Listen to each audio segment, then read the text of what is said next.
is heating up, and it's a good time, too, for the Twins to do the same. They put together a couple of good, solid games to beat the Angels in the first two, and now they are in position to finish off this three-game sweep here at Target Field here tonight.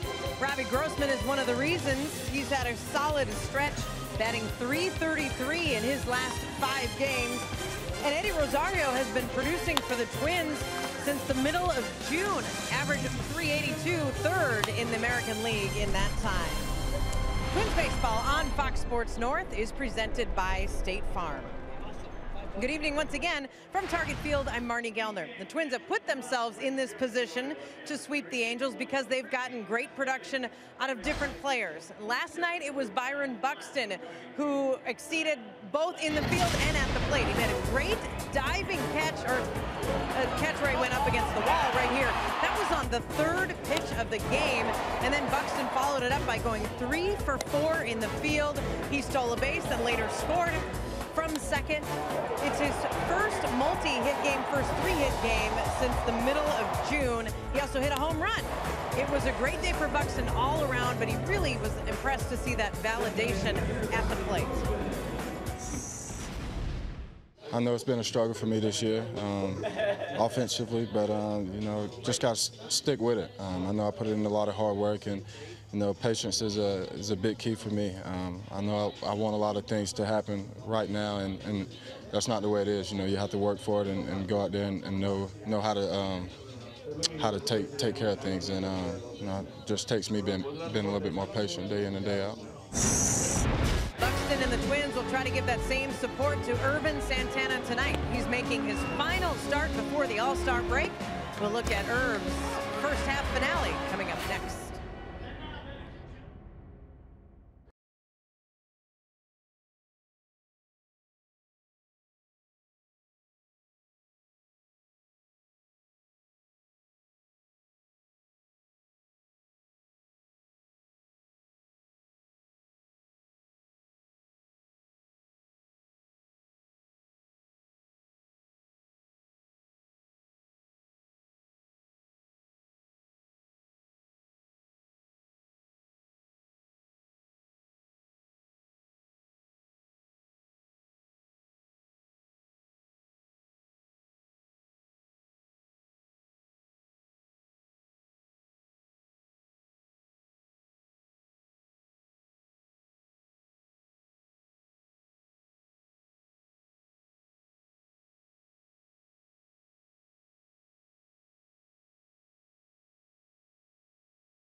In the series finale, Parker Bridwell will go for the Angels. Irvin Santana, the former Angel, going against the Angels as the Twins go for their first 3-game sweep at home since the first 3-game sweep or 3-game series here at the very beginning of the season. And we welcome you to Target Field. Dick Bramer along with Jack Morris. And our State Farm combination, a good pair of ball games to get this series started, with Adalberto Mejia and Kyle Gibson both giving the Twins a wonderful 1-2 combination to get things started for the Twins. And Jack, it's been a wonderful way to start this series with the depth that they've given the Twins rotation. Well, that's the key. Mejia went 7 innings. Kyle Gibson went 6 1/3 innings. That averages to 6 2/3. And I think Paul Molitor, the manager, would take that from those guys every start the rest of the way. They were able to give them the depth that they were looking for in these guys, and that helps rest the bullpen, who seem to be so much more effective when they get their rest. So tonight they're going to give the ball to the ace of the staff, Irvin Santana, and Irvin, even on his bad days, seems to get through 6 innings. So hopefully he'll get back on track with a good outing, get deep, and win the final game of this series. All those numbers are numbers you look for from a staff ace, and Santana certainly has been that and more. The Twins hope to put together a good homestand here before the All-Star break. Got a great chance to do that against Albert Pujols and the Angels. A win tonight, and it's a 3-game sweep.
Who had kind of a rocky month of June, hopes to get July off to on the right foot here with a good start here tonight against a team that he spent a lot of time with, the Angels, of course.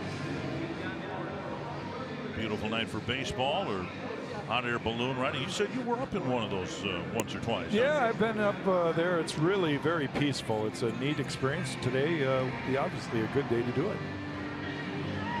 Mike Scioscia will take the Angels down to Texas, hoping to get back toward the 500 mark. They're 43 and 45 because of the 2 losses earlier in this series. In the Menards batting order, Cameron Maybin leading things off, then Cole Calhoun, Albert Pujols, Yunel Escobar, Luis Valbuena, Andrelton Simmons, Cliff Pennington, Martin Maldonado, and Eric Young Jr. Irvin Santana taking them out, making his 18th start, and we'll have plenty of time to talk about what he has done as of late, but hopefully he'll get on track here tonight. Fourth man to keep off the bases, Cameron Maybin takes strike 1. Maybin leading the American League with 24 stolen bases. chopped back to the mound, and the first out couldn't come any easier. One down. Let's check out the Twins defensively, and it does look a little bit different tonight. Nothing different in the outfield, with the Twins going with Rosario, Buxton, and Kepler in the outfield. The changes on the infield. Eduardo Escobar is at third, with Miguel Sano swinging across and playing first base. Joe Mauer not in the lineup tonight. Polanco and Dozier up the middle. Castro catching. So Maben, the speedster, is kept off the bases. One down, and now Cole Calhoun. And he picks up right where he left off, jumping all over the first pitch. And it comes down halfway into the upper deck. 12th home run of the year, and it seems like half of them have been against the Twins. Boy, does this guy love hitting, not only here at Target Field, but against the Twins pitching staff. He's got phenomenal numbers against the Twins, and they're not wasting any time at all. Tom Kelly would have been proud of him being ready for that first pitch. First swing, and boom. Well, let's see where it is, and that gets hit hard quite a bit. Timmy and I were talking about it in the pregame. Those are the mistakes. Calhoun now 12 for 23 with 5 home runs against the Twins. So he's hit 12, and 5 of them in just a handful of games against Minnesota. Pujols hit one last night into the upper deck over the bullpen. And he takes strike 1. Tapped up the line, foul, 2 strikes.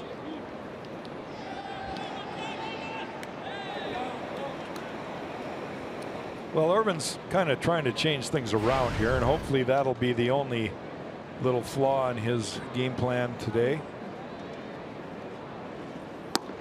It's the inside corner. He lost his last start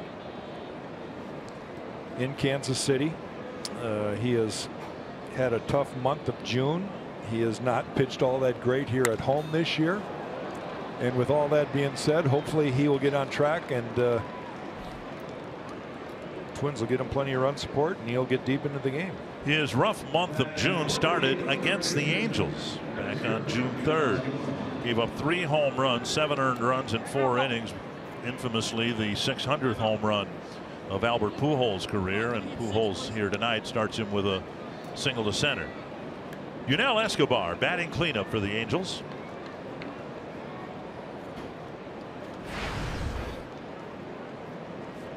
Santana with 34 and a third innings pitched in June. 47 hits.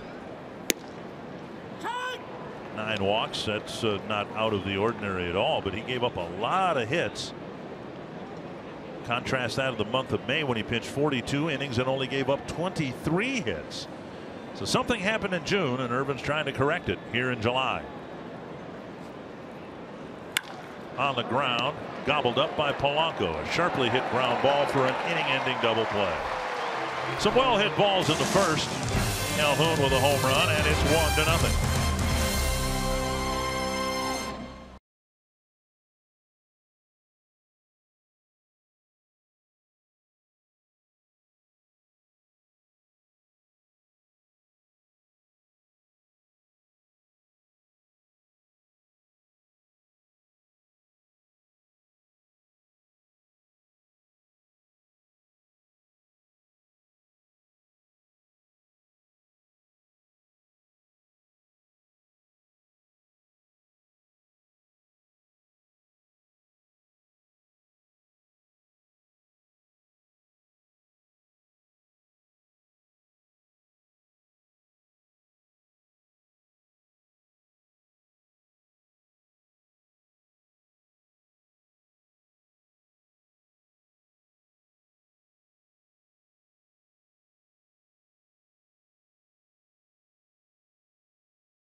in their lineup for all the games against the Twins. Cole Calhoun doing his best Mike Trout imitation in terms of what he can do as a little left-handed batter. Here's the Menards batting order for the Twins. Brian Dozier back in the lineup. Robbie Grossman, Miguel Sano, Max Kepler, Eduardo Escobar, Eddie Rosario, Jorge Polanco, Jason Castro, and Byron Buxton. Dozier in the box. And the first pitch taken for strike one from Parker Bridwell. Well, Parker Bridwell is making his 5th start of the season. He was acquired on April 17th from the Orioles. The Angels are 4-1 in games of which he has started this year. And in his only 2 road starts this season, he is 1-0 with a 3.09. So new face, new guy that the Twins haven't faced. His first game ever here at Target Field. Breaking ball over, and it's 1-2. Got roughed up in his last start. 6 innings, 11 hits, 5 earned runs at home against the Mariners. A couple of home runs allowed. And he hooks it across the left-handed batter's box, and it's 2-2. Dozier missed the last couple of ball games with some lower back issues.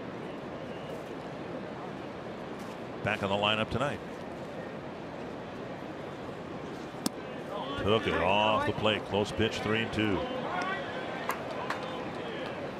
Control not been an issue for Bridwell. 27 1/3 innings, 7 walks. Doug Eddings has plate duty. Foul back.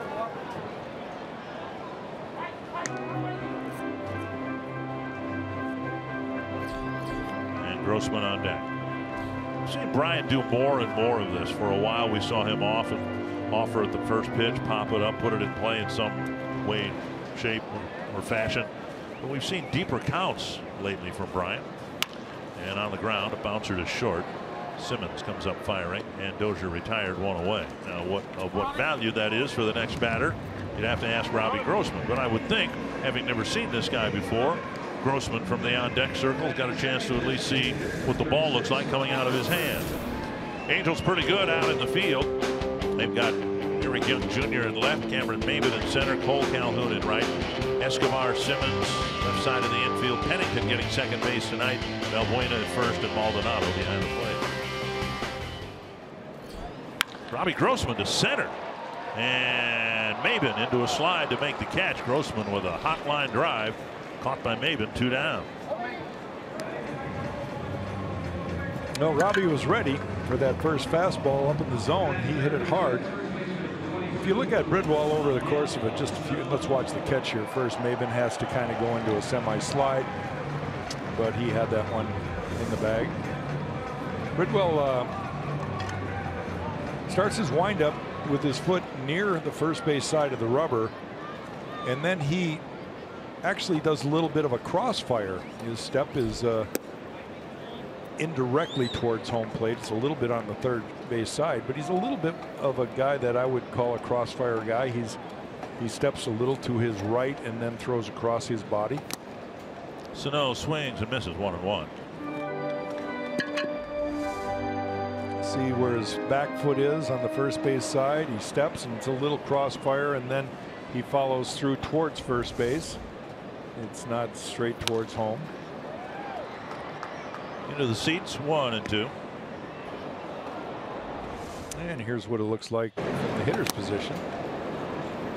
Nothing real different, I guess, but doesn't use all his energy towards the plate. Skipping to the plate, and it's 2-2. He's a little bit stiff in his back. He doesn't follow through and bend his back. Bert talks about bringing that back leg up over your body a lot, and that's really getting a lot more energy towards the plate. Slow breaking ball, got Sano, and Bridwell protects, so 1-0 lead with a 1-2-3 first. Yeah, it's a good inning for him to get started here.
inning of work. He gave up a solo home run in the first. 1-0 Angels. As we check our car scoop from the clubhouse, Brian Dozier's back has loosened up nicely for him. He missed the last 2 games and said today he never likes to take a day off, but that the back had gotten the best of him in the last 2 days. Hector Santiago threw a bullpen yesterday, but said something wasn't feeling right, has some upper back and posterior shoulder issues, so he's now put on the 10-day DL, scheduled for an MRI, and the Twins will know more once they get the results from that.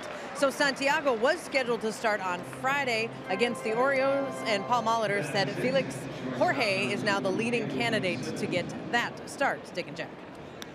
Well, thank you, Marty. Yeah, with Santiago, they say they believe it's unrelated to the injury that put him on the disabled list the first time. But the ankle bone's connected to the knee bone. I mean, it's all connected, right? It's his left arm. Well, that's that dreaded new, you know, for a while it was the oblique. This time it's the thoracic, which is something rib related in the upper back. And there's the Sanford Health Injury Report with the details of Santiago's situation. Alan Buznitz recalled from AAA. Never pitched for the Red Wings, so he should be fresh. And he deserves to be back up here. I think he got kind of a bum deal. The odd man out after pitching his last time out. And he's a reliever, so he can help out to allow for, if it is Felix Jorge who gets the call for Friday's game, then the Twins have to make another roster move. 2 strikes to Andrelton Simmons. Hit a home run against Santana in Anaheim in early June. And Santana tried to hit the inside corner but missed. 3 home runs hit by the Angels against Santana in Anaheim, and an early one again here tonight. 1-2. To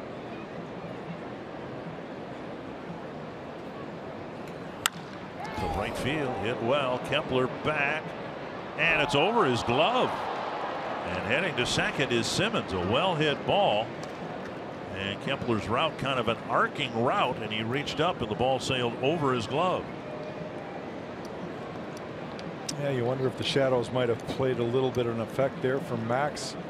It looked like he was tracking it, almost trying to pace himself to get to this ball. But at the very last second, he has to jump up. And I don't know if the sun got him or not, but the ball was by his glove before the glove ever got up there. Some well hit balls here in the early going against Santana. A double for Simmons, and now Cliff Pennington.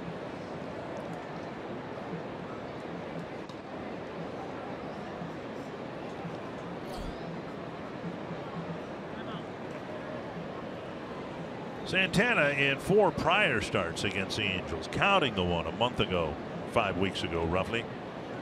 1-3 with an ERA of over 6. Maybe a situation where they know him awfully well, having watched him pitch there for so many years. There's always turnover on a roster, but for whatever reason they put together really good numbers against him. 1-0. Pulled to first. Sano to the bag, 2 away, and Simmons goes to third. Well, I think one thing we're seeing is that the Angels are coming out swinging. They're not letting them get to 2 strikes. They're trying to get balls in play early in counts. That guy right there hit the first pitch in the upper deck in right field. Cole Calhoun. Martin Maldonado, the batter.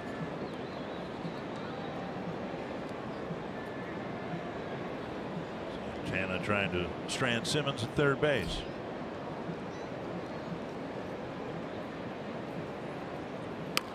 A bunt attempt for a base hit, and Santana got him. What a fine play by Santana in front of Escobar. And Maldonado almost made it 2-0 with a well-placed bunt. Well, Irv gets off the mound in a hurry, bare hands it, steps and throws. It's as good as you can do, and he needed that out.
Maldonado, a bunt hit and a run batted in. That was a great play. Escobar was not going to get to it, and Irv jumps off the mound. Cat reactions. Tonight's Cold Hard Fact brought to you by Clean, Crisp, Coors Light. Longest winning streak in Target Field history for the Twins. Twins trying to extend it to 7, which would tie the longest streak of 7 against the Texas Rangers. Max Kepler to lead off the second, and he takes outside, ball 1. Kepler, Escobar, and Rosario facing Parker Bridwell. Bridwell filling in what was Matt Shoemaker's spot in the rotation. The Angels got some discouraging news last night. Shoemaker pitched 3 innings on a rehab assignment, but he's still got forearm tightness, and that just doesn't sound good. Popped up. It is near the Angel dugout and out of play. Garrett Richards is out there, hoping he'll come back sometime soon after the All-Star break. So a couple of fixtures in the Angel rotation have been hurt, and that's opened the door for Bridwell, who came over from the Orioles, as you said. Well, Max Kepler getting his first look at Bridwell. He had a great first game this series, 4 for 4 with a walk, 1 for 3 yesterday with a walk. So he's having a good series. Hopefully that'll continue against the right-hander who he has not yet faced. 2-2. Now a full count. Bridwell had a full count to the leadoff man on the first, Brian Dozier, before retiring him on a ground ball.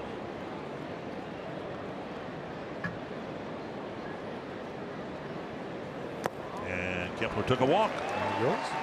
And we'll see Bridwell from the stretch.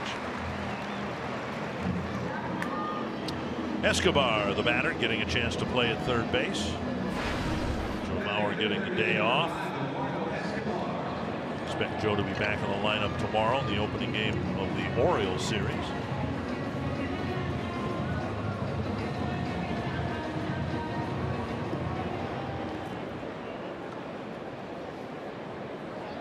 Twins getting a couple of important wins against a potentially important opponent. The Twins couple games above the 500 mark, Angels a couple games below. And the battle, the way it looks now, the battle for the wild card spots is going to be very intense with a lot of teams. Unless some fall back, some surely will. But right now there's so many teams clustered in the middle of the pack. Any win you get against one of those teams counts as more than one win, or could by the end of the season. It could, and you got to remember that there's 2 wild card teams now. So, right. You know, it's going to be, quite honestly, I don't think a whole lot of teams want to be in that position to play the wild card game because it's a one and potentially done series. But it is what it should be. I mean, you know, the 2 wild card teams didn't win their division. They got a chance, and they need to win a ball game to extend their season, but they didn't win their division. It's not like, you know, it used to be with the 1 wild card team. 2 strikes and now a ball. But when you're playing the likes of the Mariners, Orioles coming up, or, you know, a few games below 500, typically they're in it at the end. Well, the Royals were a wild card team when they went to the World Series, and there's always going to be an ongoing debate on whether or not that happens. But the team that's hot might not necessarily be the best team in the division when late September and October roll around. He's taken by Escobar, and it's 2-2. Boston's opened up a 4-game lead in the East, and then you got the Yankees and the Rays, and the Orioles are 8.5 games back, but they're only 4.5 games behind the Yankees. Cleveland, Kansas City, and Minnesota in the Central. Houston's run off with things in the West, but then you got the Angels, the Mariners, and the Rangers. 2-2 to Escobar. Lifted to left. Harmlessly it looks to Young. There's the catch, 1 down. They'll bring up Rosario.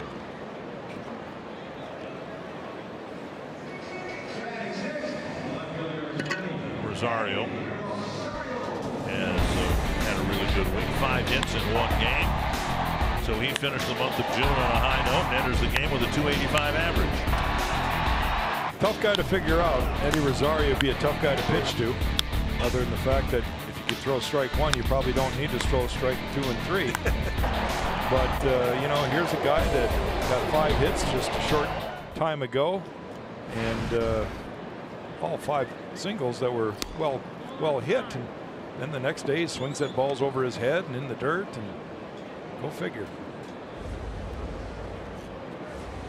I guess he would be described as a free swinger, and it's hard to change a guy like that. And if it all, when the smoke clears, he's hovering around the 275 to 300. I think everybody would be happy. You know, we talk about the 3 young athletic outfielders, Rosario, Kepler, and Buxton. And, you know, Rosario's the most seasoned, most experienced one of the trio. 2-0. Pretty good chance that Eddie's going to swing at this pitch. And it's foul. If you talk to James Ralston about the 3 guys, he'll probably say, well, Buxton's trying to gain confidence and sticking with his plan. Kepler has stuck with his plan. And Eddie, we've got to work on a plan. You see the 3 talented young outfielders. Rosario has just over 1,000 at bats. He's still pretty green. And he gets a base hit. It cost him a bat. Kepler will hold up at second base. Calhoun was ready to fire to third base. Good move by Kepler, I think, staying put. First and second, one down. Well, he gets a little bitty breaking ball, and it kind of eats him up a little bit inside, but he's able to find a hole on the right side. Here's the pitch again. It's a slider. You hear that sound of a broken bat. So he gets his first hit, and he's aboard. And then there's Polanco, who has just over 500 big league at bats.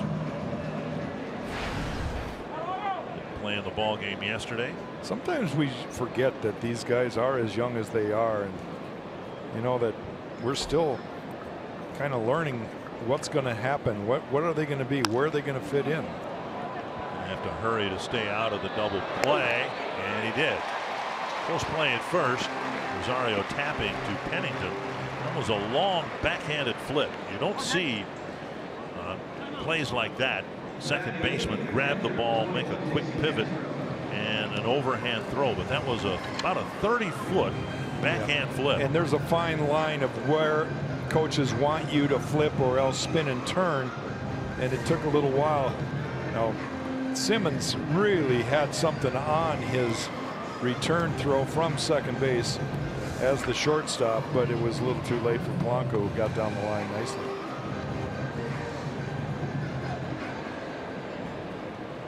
Here's Castro, tying run at third, 2 down.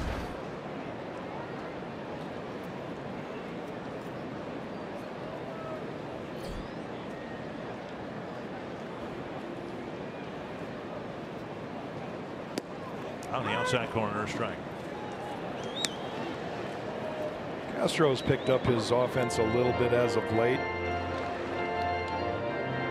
I think it's no question that the Twins consider him their #1 catcher, and Jimenez has been catching those day games and some of those second games of the doubleheaders. Caught by the second baseman Pennington, playing in short right field. Twins have hit a couple of rockets for outs. Grossman in the first, and Castro's liner to end the second inning.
At Target Field.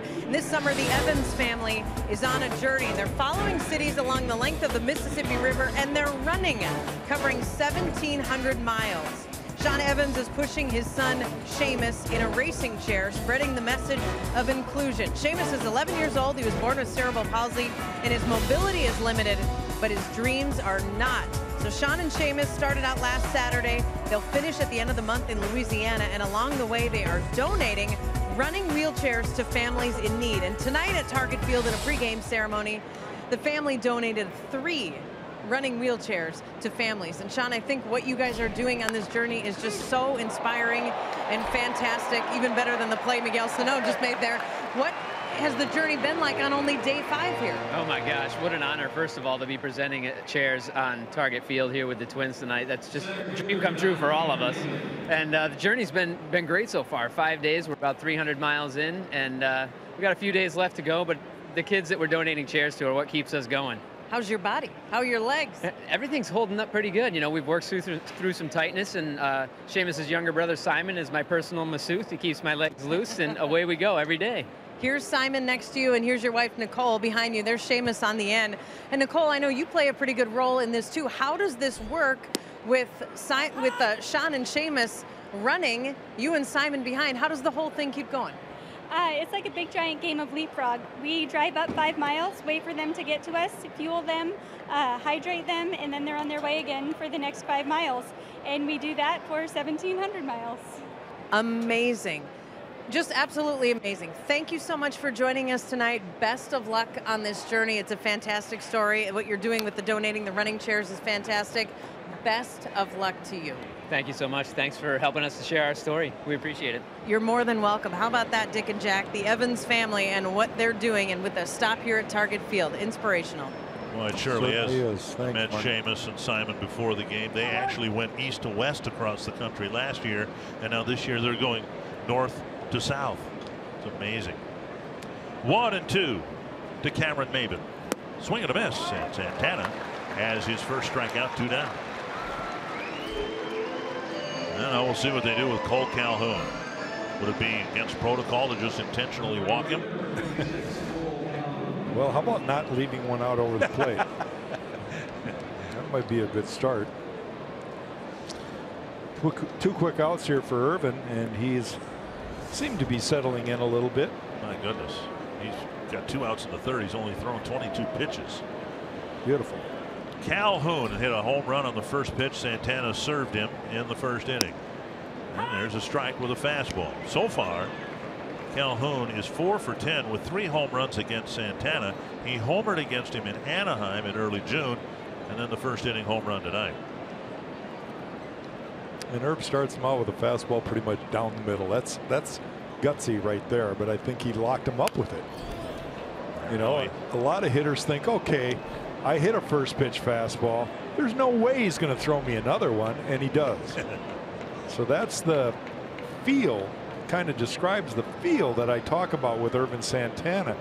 He just kind of gets into hitters' heads and has that little cat and mouse game of, you going to throw that? No, you wouldn't throw that. Yeah, I might throw that, but no, you aren't going to guess that. 2 strikes to Calhoun. Castro, after called strike, wanted a couple fastballs up. Santana delivered.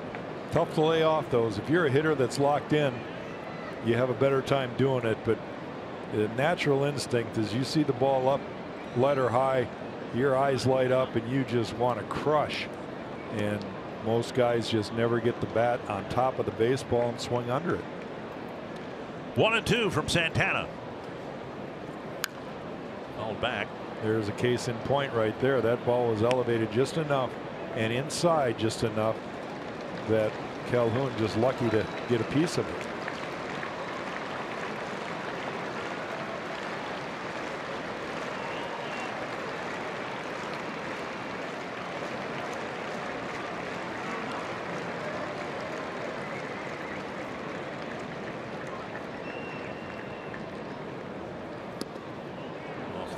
Castro didn't catch it.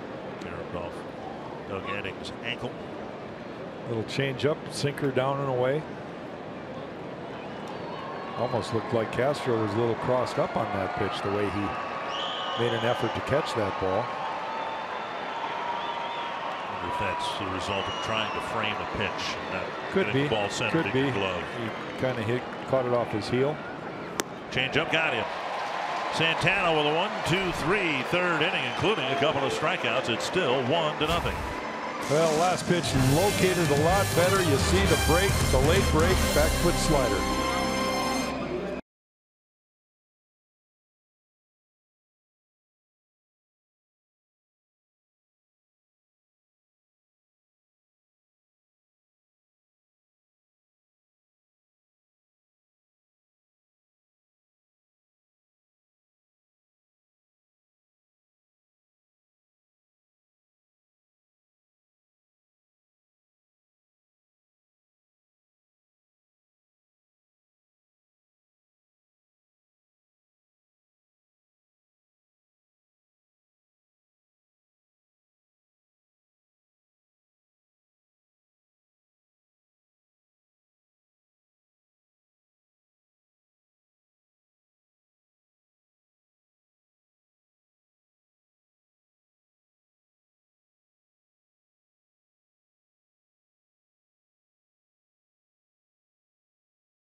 On Fox Sports North is presented by Northland Ford. Visit buyfordnow.com and your local Northland Ford dealer today. By Grand Casino, the best stories start here. And by Menards. Save big money at Menards on all your home improvement needs. Angels up 1-0. Parker Bridwell working quickly. Buxton taking strike one. It'll be Buxton, Dozier, and Grossman here in the Twins' third. Stroke to left, a solid hit again for Buxton. He'll round first and hold up there. It's a completely different approach for Byron. I don't know if the average Twin fan is really paying attention here, but Byron has shortened up his swing. There's no stance, and no it's stride. a quick to the ball. It's just a set position, his load position, and then quickly to the baseball. And I think that's going to really work wonders for him. As long as he keeps seeing the ball and making contact, he's going to gain more and more confidence. And that guy right there, his hitting coach, James Rowson, got to be thrilled with what he's seeing here, the results of the hard work and the, convincing a guy to change. It's hard at any point. We're adults. We're not, we're not young puppies that are impressionable. It takes a lot to convince an old dog a new trick. All of 23 years old or whatever. You know what? It's still a lot of years of baseball. Yeah, I know. And he had success in the minor leagues with the leg kick. I mean, it's really been a case of Buxton going back and forth and back. 1-0 to Dozier. Foul back. When he came up here and struggled, Paul Molitor worked with him. Tom Bernansky worked with him. They wanted to eliminate the leg kick. And then that didn't work. So Buxton went back to the leg kick and had a phenomenal month of September and brought the leg kick with him to spring training. Had a decent spring, started the season with it, and now he's back to going without of it. The difference is now he's getting some positive reinforcement. Well, the biggest difference, and I know Timmy and Roy will tell you as hitters, the importance of timing, and that's what that leg kick is all about. But I simplify it from the pitcher's perspective. I see the swing is not as long anymore. And when there's a long swing, you're just smiling as a pitcher because there's holes in that swing. But a short swing makes you a little bit nervous because they're so quick to the baseball. 2-1 to Dozier. Buxton and his legs are at first. Dozier Molitor swings and misses 2-2. I asked Paul Molitor today, because basically what we're seeing from Buxton now in the beginning stages of his career is what we saw from Paul at the end of his career. There is no stride. It's just a subtle weight shift from your back leg to your front leg. And Paul said, well, no, it's just a coincidence. But their thought was that with the leg kick, he could only properly time one pitch. And if it wasn't that pitch, he was lost at the plate. And we saw that with all the strikeouts in April. And now without the exaggerated weight shift and the leg kick, he's able to stay on the ball and make more contact. I'm trying to explain it the best way that Paul explained it to me. It makes a lot of sense. When you have a short stride or no stride at all, you're able to cover both sides of the plate better. It's still, you're going to favor one side. If you're looking in, you're going to favor the inner half. You know, if you're trying to drive the ball to right, you're looking away, you're going to favor that half. But by eliminating that and just being quick to the ball, thinking baseball over the middle of the plate and reacting to either side, I think that's what helps a guy like Paul explain that to Byron. 2-2. Was there anybody who was quicker to the ball than Paul Molitor in his day? My goodness, he had such quick wrists. 2-2 and a swing and a miss. Dozier strikes out, one away. Grossman coming to the plate, and let's check in with Marty Gill. Guys, we have our showstopper tonight, which came last night in Boston, where 22-year-old rookie Andrew Benintendi had himself a game. Red Sox and Rangers. Benintendi went 5 for 5 with 2 home runs. He drove in 6. It increased his batting average by 12 points in that game alone. And Dick and Jack Benintendi also made a leaping catch against the wall. I mean, just for good measure on a 5 for 5 night. Not bad. Not surprised that he did that either, because like Max Kepler, he has almost a perfect swing. He's short to the ball and just basically one of those great young hitters that has a huge upside because of that swing. 1-0 to Grossman. Hit a blistering line drive caught by Maben in center field, and the first pitch he saw from Bridwell, and now a little pop-up foul and out of play. I can't recall a time in the years I've been doing this where there's been such a great crop of rookie hitters in the American League. Of course, Aaron Judge. You don't hear much about Ben Gamble. We haven't seen Aaron Judge yet. I know. And that's what's amazing. Guy's got 29 bombs. Ben Gamble is very soon going to be on the league, leader list in the American League in hitting. He's leading all rookies at 332. Then there's Judge. Take a look at this throw to first. And Buxton got that hand back on the bag. Angels, I don't think, will challenge that. Trey Mancini of the Orioles. He's hitting 305. Gurriel of the Astros hitting 297. Zimmer of the Indians. You don't even hear about him. Well, and that's not even to mention the guys in the National League that are tearing it up. Right. So there are. It's, you know, baseball, and I think that's a tribute to how good the game's become at the amateur level, in college, high school. You know, there are some tremendous programs now for baseball, and guys are playing it in all seriousness to be that star in the big leagues.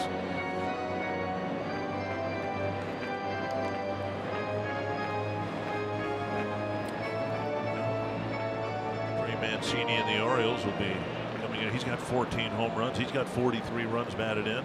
And all you hear about out of the East is Aaron Judge. 1-1 to Grossman. Way outside, 2-1. Gamble, he just kind of reminded me of a long-haired Don Mattingly. He just had that presence about him. I can't imagine that, by the way. No. Well, that's why I tried to paint the picture. His swing a lot like Don. Right. The way he runs a lot like Don. 2-1. And foul back. Haven't seen Buxton even feint a move towards second base, either in Dozier's at bat or now Grossman's. Well, it's always the element of surprise, and that's when Paul wants him to go, is when you're not thinking that he's going to go. Taking a good look at Bridwell, nobody really had that opportunity yet for the Twins. Well, this one toward the gap in left center. But Young is there for the catch. Buxton retreats to the bag, but no chance to advance. 2 down. That'll bring up Sano. Join us Thursday, July 20th for the 1987 Summer Celebration at Target Field. You can enjoy an evening on the field with members of the 1987 Twins, including Blyleven, Viola, Laudner, Herbeck, Gaetti, Smalley, Gladden, Tom Kelly, and more. The evening will feature interactive games, silent auction, program, dinner, and more. Sounds like a fun night, especially if it's a night like this out on the field. To learn more and get your tickets today, visit twinsbaseball.com/summer celebration. There's our third base ball boy yesterday, Danny Gladden. I'm surprised they have not invited me. You know, Gladden especially, I thought would have invited me because they'd have somebody to pick on, somebody to remind that, hey, we beat you, and that's why we won the World Series. So, good group of guys. I can tip my hat and tell the world proudly that they won '87 and they did it in a great manner. They were hot at the end of the year. They won fair and square, and they went on to make Minnesota proud with their first world championship. I've asked you about this before. You don't remember it because you've done so many interviews, but I remember after that, the Twins beating the Tigers in the playoff series, you said the atmosphere in the Metrodome was the best you'd ever seen it. You were on the other side of it. Yeah. Sano swings and misses. It's 1-2. Sano struck out on a breaking ball to end the first inning. He's got Buxton's speed at first. Twins haven't been able to do anything with it. He's got a hanger here, and he's trying to time it, and a little bit too much of an inside-out swing there, I think. But that ball had it was a little slower than I think he anticipated it. But that's the kind of pitch, as a pitcher, you go, thank you, Lord, because I just got away with one right there.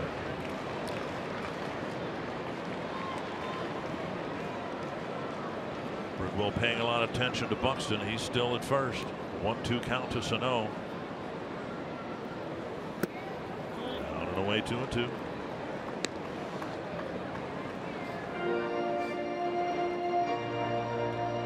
Twins had a threat in the second inning. They got a leadoff walk. Kepler advanced as far as third base. Castro hit a line drive to short right field, but Pennington made a leaping catch.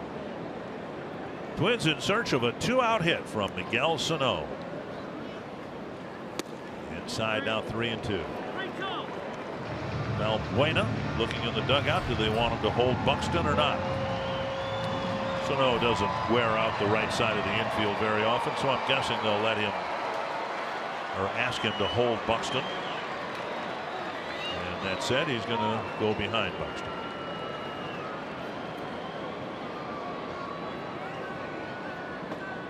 Full count. Kepler on deck. Another breaking ball got him. Sano frustrated with the off-speed stuff from Parker Bridwell. It's 1-0, and you're watching Twins baseball, presented by State Farm.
matchups were announced for Hockey Day Minnesota 2018. The event's going to take place on January 20th adjacent to Lake George in St. Cloud. And tonight, Kevin Gorg and representatives from both the Wild and Fox Sports North presented the participating teams with banners that are going to hang in their arenas for the upcoming season. Here are the outdoor games that we'll have for you at 10 o'clock in the morning.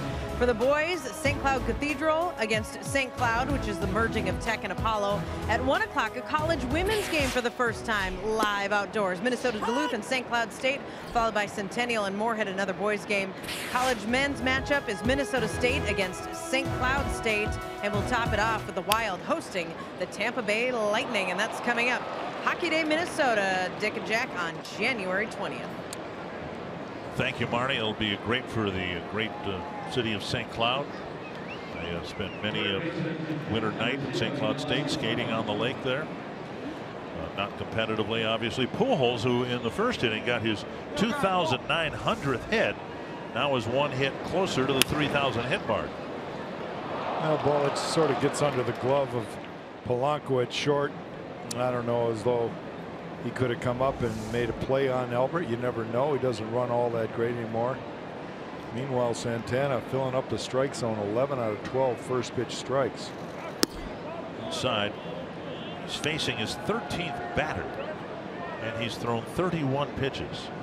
He's very efficient, but like I said, the Angels, for whatever reason tonight, are coming out and swinging early in counts. They're trying to make contact with that first, second, third pitch, and don't want him to get ahead to have a put-away pitch. Escobar hit a hot ground ball to Polanco for a double play grounder in the first, and now he's got a 1-1 count. I think they know from his years as a teammate and a former California Angel pitcher himself, Los Angeles Angel pitcher, that when he gets 2 strikes, he can pretty much locate his breaking pitch. In and out, up and down. Off-speed pitch, lifted foul over the Twins dugout, 1-2. That ball was left out over the plate a little too much, but he changed speeds with it, and that got Escobar out on his front foot a little bit.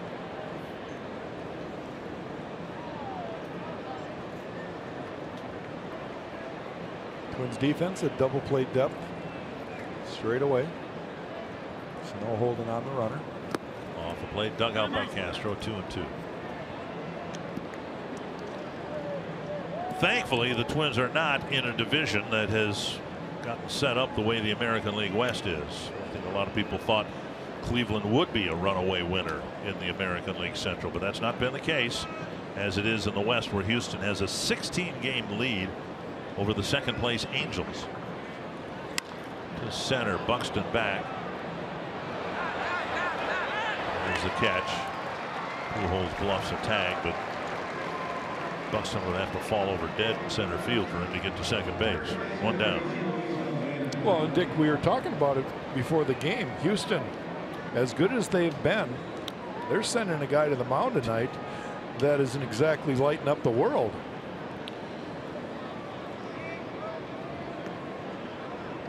An ERA of over 6.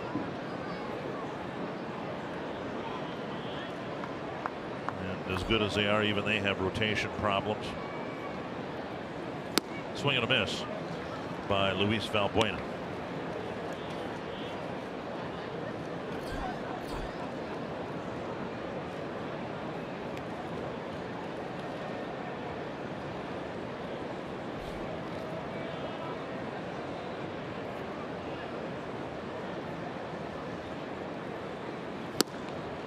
Musgrove, the starter for the Astros.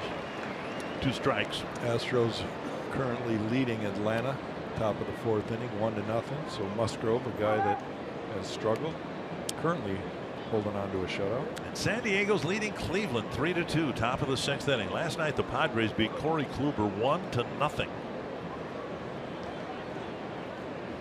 2 strikes to Valbuena. Double play ground. 1 and 2. Don't know with the tag. Throw that sailed offline by Polanco. And Irvin Santana's making quick work of the Angels, yet he's behind 1-0.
brings us a caught up segment. Go ahead.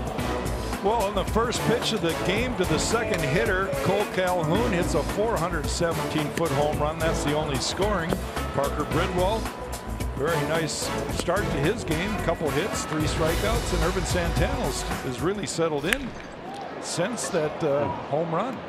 Kepler with a smash into the mound in the second. Hop picked up very neatly by Simmons, who was playing Kepler up the middle, and some of the hardest hit balls here tonight have been outs. Kepler smashing a ground ball that looked like a base hit, 1 down. Twins! Let's go! Let's go! Let's go, Twins! Kepler retired, and that'll bring up Escobar. Escobar with a fly to left his first time up. Ball 1. Bridwell has a lot of movement on his fastball. The ball really runs, and a pretty good slider. So he's been cruising along. I was able to watch part of his game against Boston. It was the day before the Twins went into Boston, and he was keeping the ball down and really going through the Boston lineup fairly easily, and looks like he's kind of settling into that same type of rhythm here tonight at Target Field. And in his last start, he got knocked around a little bit by the Mariners, but the Twins know that that lineup can do that to you. Up and away, now 2-2.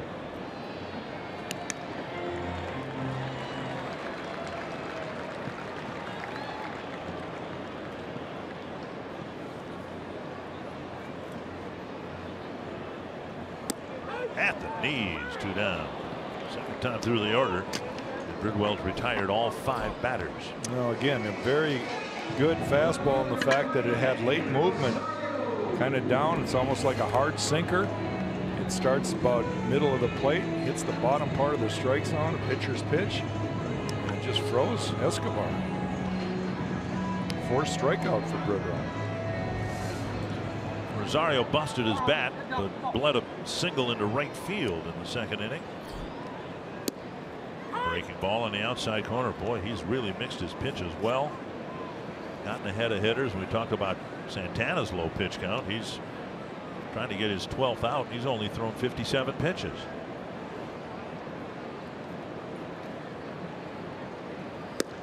Outside, 1-1. Twins have hit 99 home runs. There are 5 teams in the American League, including the Angels, that have hit fewer. 2-1.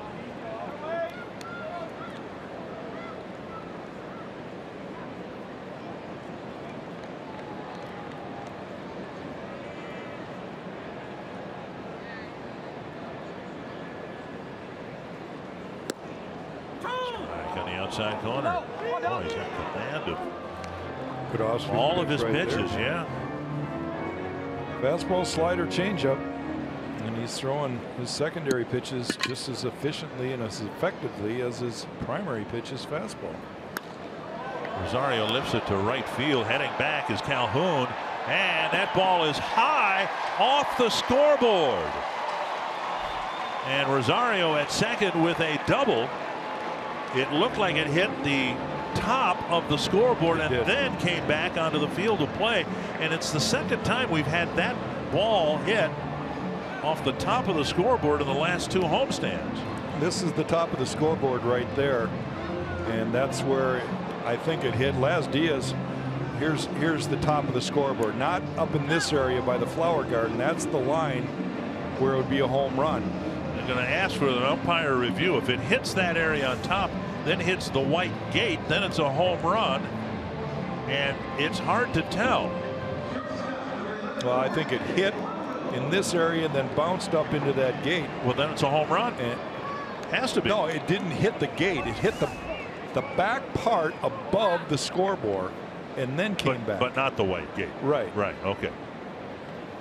Here's the birthday boy, Jorge Polanco. We'll get another look here. See how it hits in front of the flowers. Then it hits the wall. Ricochets back straight up. Never hits the fencing up there. 1 strike to Polanco. Now a ball.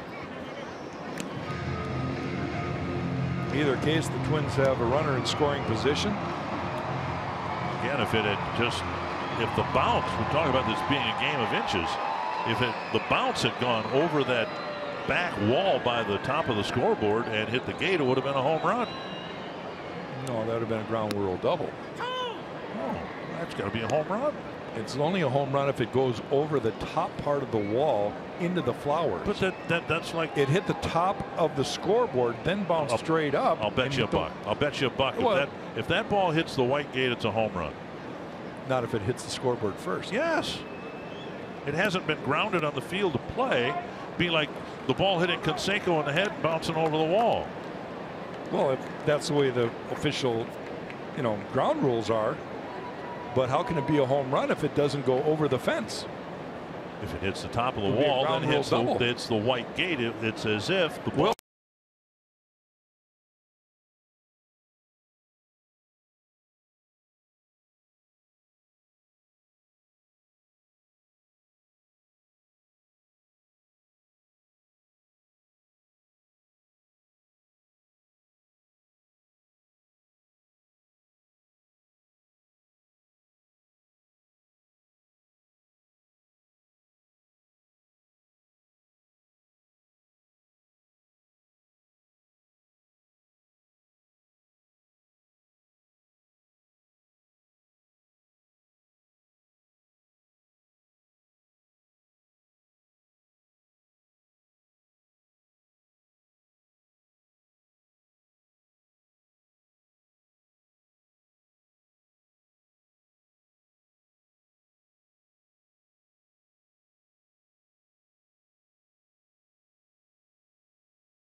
momentarily. We saw Rosario hit a double, then Polanco walked. Castro hit a ground ball to short. The Twins left 2 men on, so you didn't miss anything of any substance. But we're back and running here with Andrelton Simmons ready to hit in the 5th inning against Irvin Santana.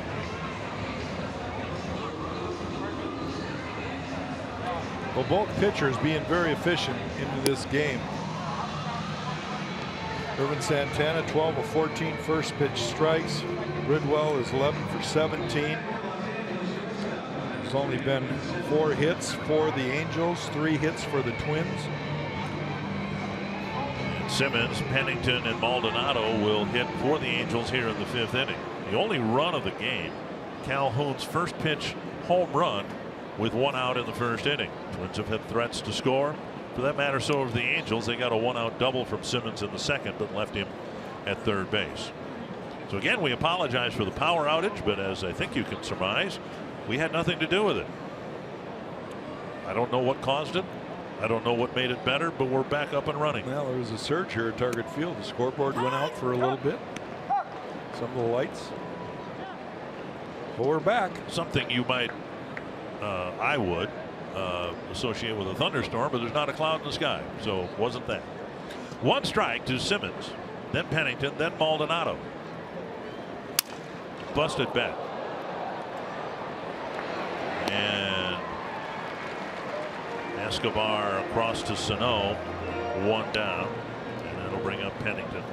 Another quick out for Irv. Being efficient, getting a ground ball. Well, whatever the game plan was against Santana, it's working very much into the Twins' favor. Granted, the Angels have the lead.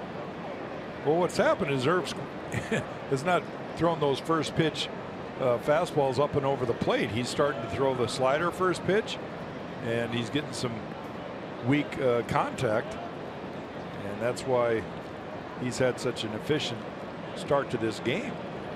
Pennington hit a smash. Sano made a nice play going to his right side. Down and away, ball 1.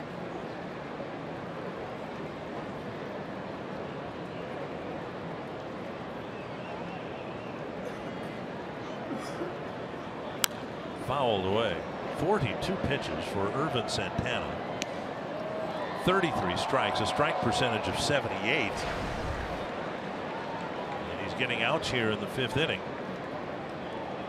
Coming off games where the Twins got 7 and 6 2/3 innings from their starters in the first 2 games of this series. All of it very much appreciated by the pitching coach, the manager, and the relief pitchers, of which there are now 9. Yeah, Alan Busnitz has been added to the bullpen. Hector Santiago was placed on the disabled list today. Swing and a miss, 2-2. Good movement right there again. Slider that was underneath the swing of Pennington.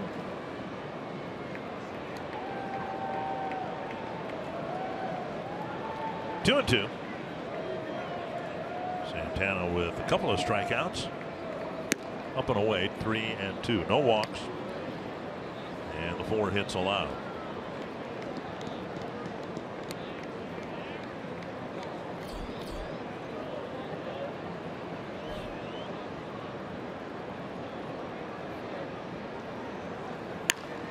Foul. Santana in the month of April went 4-0, pitched 35 innings in 5 starts, averaging, you can do the Minnesota math, that's 7 innings per start, and a 0.77 ERA. His numbers in May much more human, 3 and 2, and an ERA of 2.57. But then in June, a complete reversal. He had 1 good start and 5 rough ones. Actually 2 good starts. He had the shutout against the Giants, and he pitched 6 innings, didn't give up a run to the Indians. But the other 4 kind of stood out like they didn't belong on his baseball card. And another foul. I don't know if you were paying attention there, but there was a little pitcher hitter conflict that just took place. Pennington acted like he had something in his eye, and it annoyed Irv, And he kind of looked at him, stared at him, and walked off the mound. And he said, well, if you want to take time, I'm going to take time. And that's a cat and mouse game that has been going on with pitchers and hitters forever. Escobar with the catch, struggled with it a little bit at the end. 2 down. 2 quick outs. And now Martin Maldonado. Santana may have defensively helped turn this game around. The Angels had a first inning run. They had the 1-out double, and they had Simmons at third with 2 down. And Maldonado dropped down almost a perfect It really bunt. was. And really Santana sprang off the mound, got it near the foul line, and threw him out to keep Simmons from scoring. And the Angels haven't threatened since. Fouled on the right side into the seats. It's a good example of what a good bunt can do. Now, had that been Buxton or Rosario or Kepler, it's base hit all the way. But Maldonado, a catcher, he's not the fastest guy in the world, and he still almost beat it out because he properly placed the ball right there on the grass near the third baseline. Put away 1-1. And it took a perfect effort from Irvin Santana to make the play.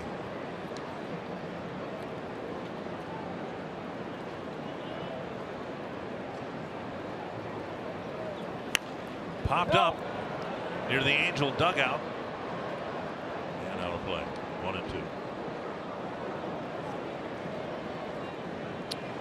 I guess in summation, talking about Santana's 3 months, he had an ERA in June of 6.03, and he still came into the game today 5th in the league in earned run average. That's how good he was in April and May. Yeah, he almost didn't have an ERA in April. It was phenomenal, and little over 1 in May. 2-2. And if he can revert to form, and we saw him pitch awfully well from July through the end of the season last year, if he can do that, and the Twins can get consistent starts from Barrios, Mejia keeps giving the Twins a chance to win. Gibson's looking like he's figuring some things out. Another busted bat. And the throw across gets the runner, and the bat falls harmlessly into the concourse between the seating sections.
Field inside the Minnesota Lottery winner's circle. We have $100 worth of scratch-off tickets today for Paulette and Ashley.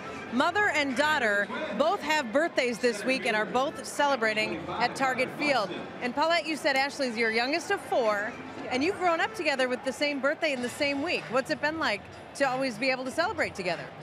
It's been experiences that we have shared together. Fireworks and all. For years she thought they were all just for her until she grew a little older, but it's been wonderful. And Ashley, this is a smart Christmas present. You were thinking ahead. Christmas present for mom and dad involves tickets for you and them at a Twins game. I like the way you think that. Exactly. You got to include yourself in the gift. I mean, those are the best gifts. Happy birthday to the both of you, and congrats on the lottery tickets. Thank you, Marty. All right, Dick and Jack. And a hot ground ball on the first pitch. Buxton hit it sharply.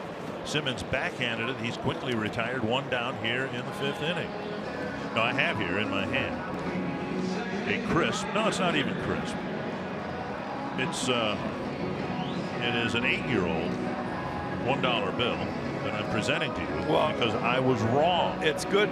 George finally saw some daylight after about 12 years. That's nice to see. So it is a ground rule double if it hits the top of the scoreboard and goes up into the seating area. And what I failed to explain to you, which I should have, is that the top of the scoreboard isn't the top of the fence. Top of the fence is way up here. Now, had it hit that and gone into the flowers, then it's a home run. Yeah, well, I was wrong. I paid off my debt to society. Well, at least to me. At least to you, right. Other debts that there are probably many viewers that want you to pay up. Send that dollar to them too. I just assumed that the scoreboard would be considered part of the wall, and if it hit the corner of the wall and bounced over it, it's a home run. So why would it not be for the scoreboard? But I stand corrected. 3-0 to Dozier, trying to get a board here in the 5th, and there's a strike. 3-1. Dozier with a bouncer to short and a swinging strikeout. And the Twins, who have 3 hits, seem like the hardest balls they've hit have been caught for outs. And Dozier now takes the 2nd walk issued by Bridwell. 3rd walk.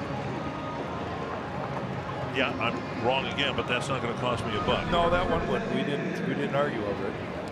Join Fox Sports North at the Minnesota Wild Block Party Thursday, July 13th, 6 to 9 p.m. in the Seven Corners parking lot across from the XL Energy Center. You can meet Wild players and prospects, enjoy live music, food trucks, and more. Visit foxsportsnorth.com/events for details. Robbie Grossman with a liner to center and a fly to left. Strike 1.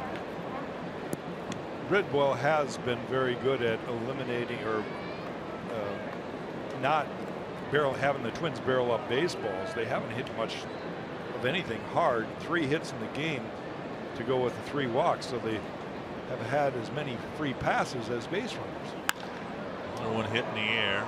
Plenty of air under the ball to Eric Young. Out number 2. Dozier still at first base. That'll bring up Sano.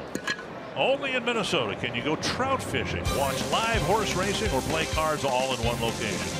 Running Aces Casino and Racetrack is fun for all ages and only 20 minutes north of downtown. Horse racing is a perfect summer night outing, and you'll be so close to the action you'll think you're in the race. Find endless ideas for the perfect getaway at exploreminnesota.com/escapes and share your favorites with #OnlyInMN. So they have a trout pond at Running Aces, and they say you can go trout fishing. You and I would have a tough time accepting that, wouldn't we? It's not exactly your pristine trout river. No. But it is a trout pond, so I guess technically they're right. I don't think that the movie A River Runs Through It was considering that location. At Running Aces. Here's Sano, 1-0. Bridwell has struck him out twice with a steady diet of breaking balls. Off the plate with what looked to be a changeup. 2-0. I got to make a call. If he throws another hanging breaking ball in this at bat, Sano's going to lose one. He's gotten away with about 4, maybe even 5 breaking balls that were left up in the zone to Sano. That one there is going to be tough to hit. Like a quicker breaking ball. That's almost like a cutter there. 3-0 to Sano. And there's a better than even chance he's got the green light here. Took a strike, fastball on the outside corner. 3-1.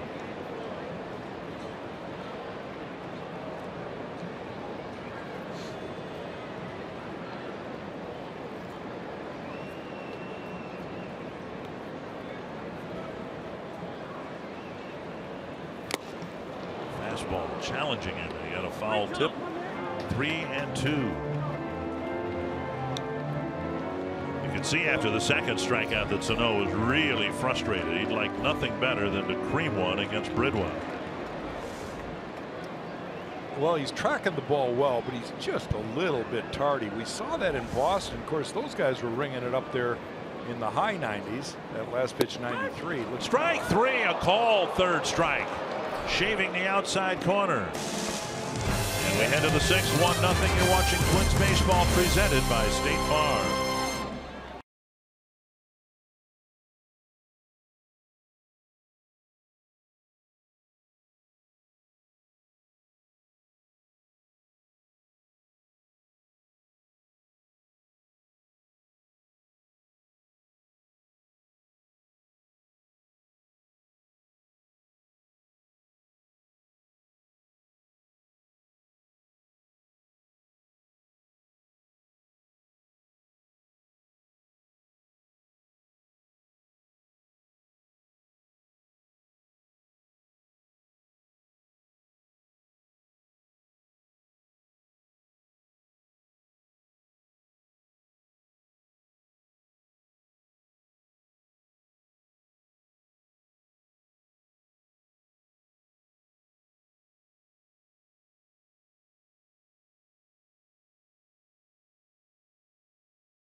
Fox Sports North is presented by Chevrolet, the #1 selling brand in the Twin Cities, and by Budweiser. This Bud's for you. 1-0 Angels. The Angels getting a run on a Cole Calhoun home run in the first inning. Through 5 innings, this has really been a pitcher's duel. One mistake pitch to Calhoun is the difference in this ball game.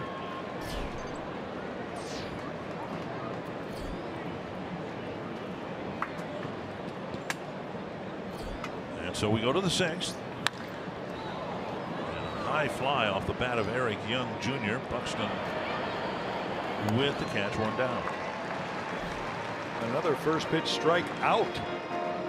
They're throwing it over and recording an out.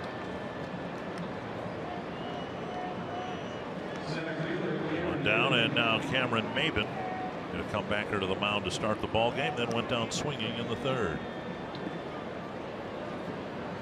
Irvin hasn't walked anybody. He's struck out 2. So for the most part, he's getting the Angels to hit the ball somewhere at his teammates. Over the inside corner, strike 1. 55 pitches, and the man's gotten 16 outs. Down and away, 1-1. We don't see these every day, these kind of games, and it's, for me, it's so enjoyable to watch a guy that has a good feel, and in this case 2 guys that are really dealing, making it a duel. Very fast-paced game, and I know it's not for everybody. A lot of fans want to see the ball hit all over the place, and I get that, but stunned. Every once in a while, it's just it's nice to see guys working the way they should. I'm stunned that you'd be a fan of 1-0 ball games. Absolutely stunned. Well, I gave up enough of those runs to not want to see too many anymore. 2-2. Twins need to figure out a way to get on top of this thing. Tight full count. Maben's leading the American League in stolen bases. No catcher has thrown him out yet. He's been caught 3 times by pitchers. Santana doesn't want to walk him, and he's just walked him. A 1-out walk, And that'll bring up Calhoun. Jumped on the first pitch he saw, and as he's done 4 other times this year against the Twins, he hit a home run. 417 foot. That's the only run of the game.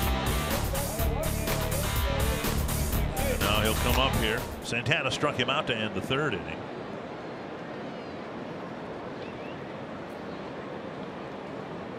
First time Merv's had to throw out of a stretch, so we'll see if that affects anything. It usually doesn't. And Santana, or Calhoun rather, 12 for 24 against the Twins this year with 5 home runs and 6 runs batted in. And the Angels do hope to get Mike Trout back after the All-Star break. He will not go to the All-Star game. He is rehabbing his thumb injury. Expects to get a couple of at-bats tonight. Tapper foul. That's picked up by Sano. And as Mike Scioscia said this afternoon, you know, Mike's done a lot of work conditioning wise with his legs and everything, but it's not baseball game work. So they'll be monitoring how Trout feels after the games that he plays in, and even after a couple of at-bats. Wouldn't be. You want my prediction on that? Most guys take him a month. It'll take him a week. Yeah. He's just so good. And I know he's going to be anxious. The one thing that's going to be hard for the Angels is to hold him back if they feel like they need to. Well, Calhoun with another hit against the Twins, and Maben flies to 3rd base. So the walk to Maben, and now Calhoun puts the barrel of the bat on another pitch from the Twins pitcher. Glad you said that, because none of his hits have come cheaply. You see that just a little bit of a leg kick. He's almost sliding it, putting a balance on his back leg, and then just short to the baseball. But the amazing thing is how well he's barreled up all these baseballs. Here's Pujols, tied for the American League lead, having grounded into 13 double plays. Tonight he has 2 hits, including the 2900th hit of his career, and then a base hit the next time as well.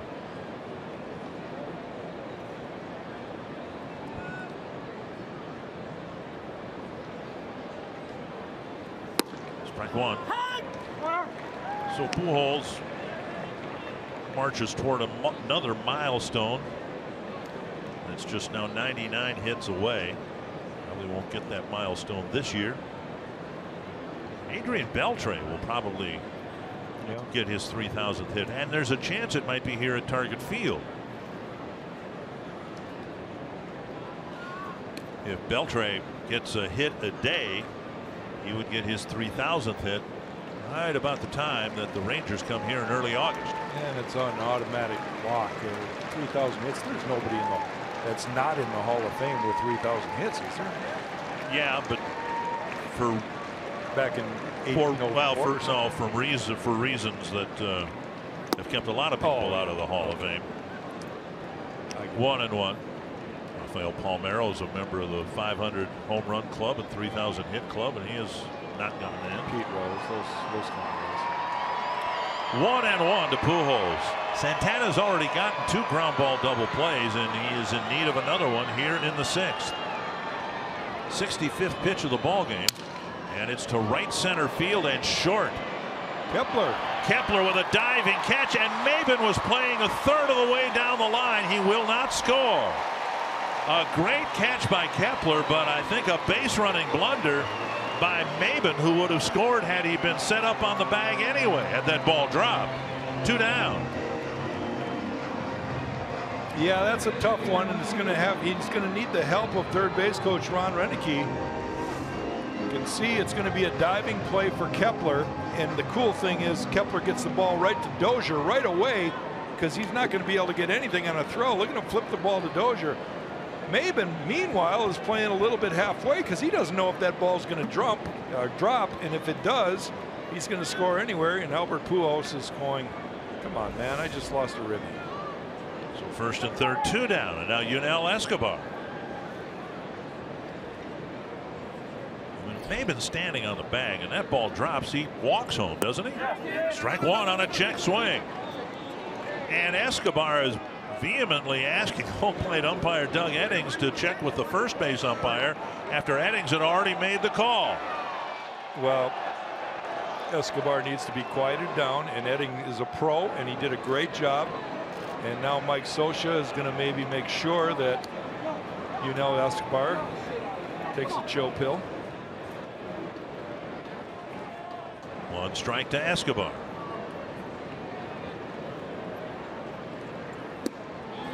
Missed inside, 1-1.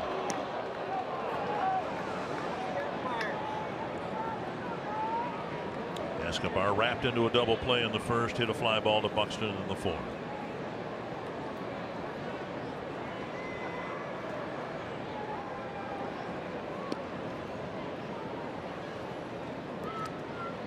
This is a big at bat and a big out. Irvin can escape this inning after giving up a walk and a hit. Runners at first and third. Twins having Salt, Bridwell, and then beyond that, the Angels have a really good bullpen. Ball down and away, and it's 2-1.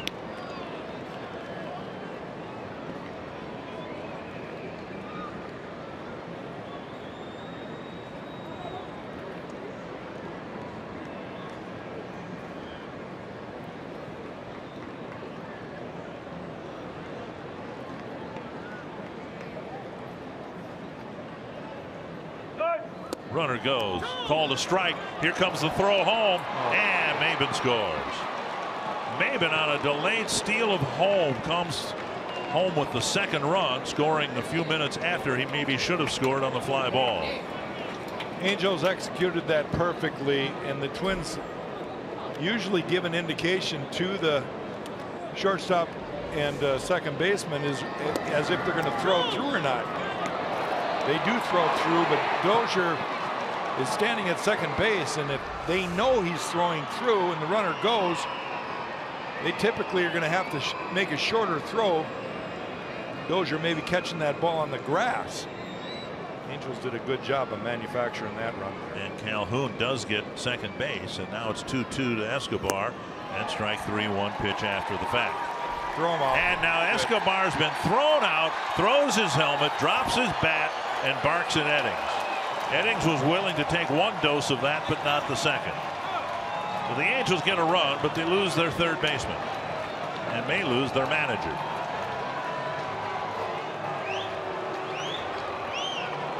It is 2-0 Angels as we go to the bottom of the sixth.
Pepsi fans of the game in their patriotic garb the day after the 4th of July. Twins fans hoping that the Twins can figure out a way to score against Parker Bridwell, who's made quite a first impression here. be the middle of the lineup. Kepler, Escobar, and Rosario. Mike Scioscia having to make some changes. Cliff Pennington now at third base. And over at second base, I'm guessing Danny Espinosa. Yep.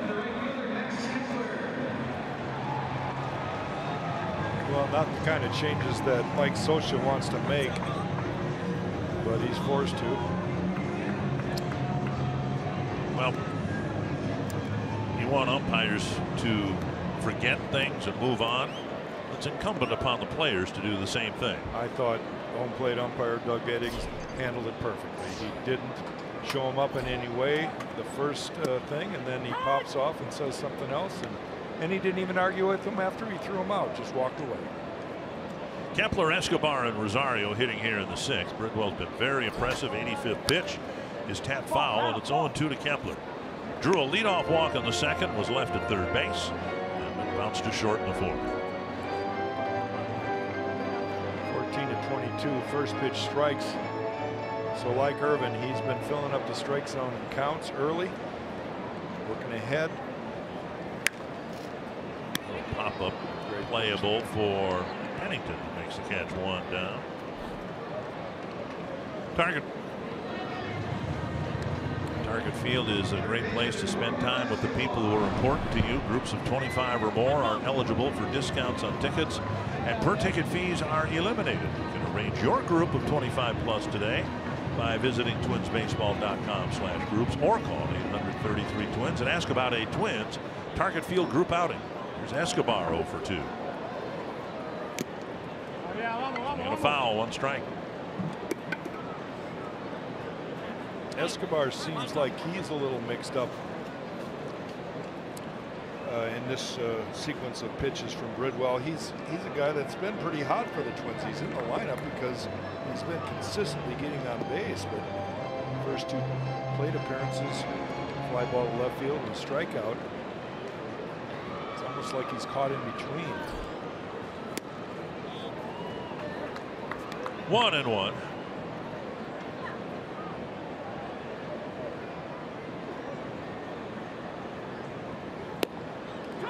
Now a called strike, 1 and 2. Another good slider there, about thigh high, inside corner.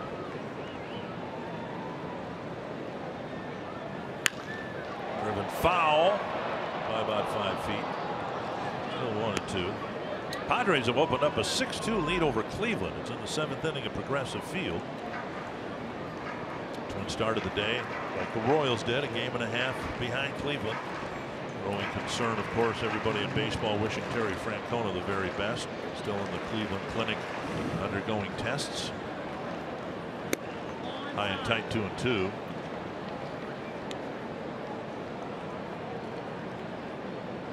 I wouldn't be surprised if they just have him stay there till the All-Star game. He's going to be going to Miami probably on Sunday, if everything's okay, if he's checked out. 2-2 to Escobar. Driven to right center and deep, chased by Calhoun, and he won't get there, hitting the base of the wall, and Escobar with a double, just the 4th Twins hit of the night. And it's a 1-out double in the 6th.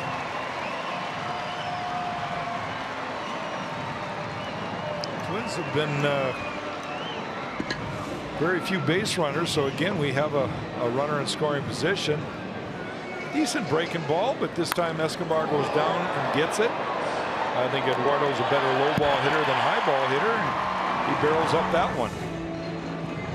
So yeah, the Twins have 4 hits, 2 of them by the next batter, Eddie Rosario, who singled to right in the 2nd inning and then hit a double not far from where Escobar just hit his, with 2 outs in the 4th.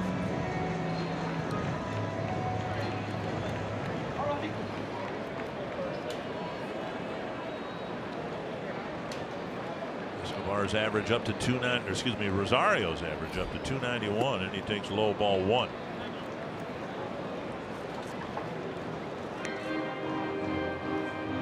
Scurrying now in the Angel bullpen. That's scurrying, isn't it? You have like 5 guys moving at one time. Isn't that scurrying? Close enough. Keenan Middleton, I think, is the right-hander, going to get loose. All the way 1-1.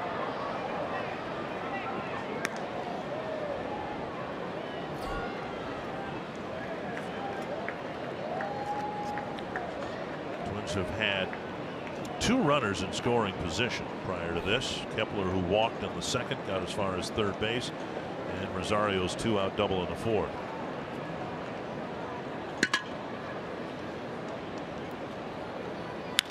Tapper is short. Simmons has the ball hop up for him. Low throw. Stretched by Valbuena, and now Escobar moves to third, but there are 2 down. The can't miss event of the summer hits South Beach when baseball's biggest stars take the field for the MLB All-Star Game Tuesday only on Fox. In all honesty, it hits Little Havana. There's no ballpark on South Beach. That's true. You'll be down there covering the event for I'll be down there. MLB.com. Should be a fun game again. Fun home run derby with our guy Miguel Sano in the contest. Polanco now on his 24th birthday. Drew a walk his last time up. He's 0 for 1. Down and in, ball 1. And a pitch in the dirt. Bridwell will get a new baseball. I'll be really surprised if Irvin Santana doesn't get at least an inning or 2 in the game. He may not be the starter, but I got to believe he's going to be in the game. 1-0 to Polanco. Strike on the outside corner. You ever go to an all-star game and not pitch? I think I did one. I started 3 out of the 5. I'm not sure. I'll have to look into that. Tapper to second. And Espinosa makes the play. Escobar's left at third. It's 2-0 Angels after 6.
Story of the game with the Angels up 2-0.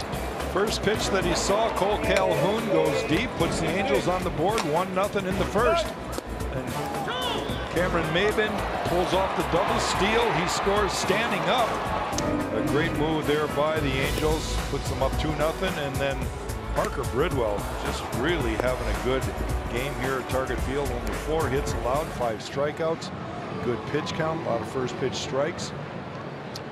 And he's done his best against the best Twins hitters like Sano. On to the 7th. Valbuena will lead things off. Well, it's still within reach, and Irv's got to keep battling out there, try not to allow another point on the board.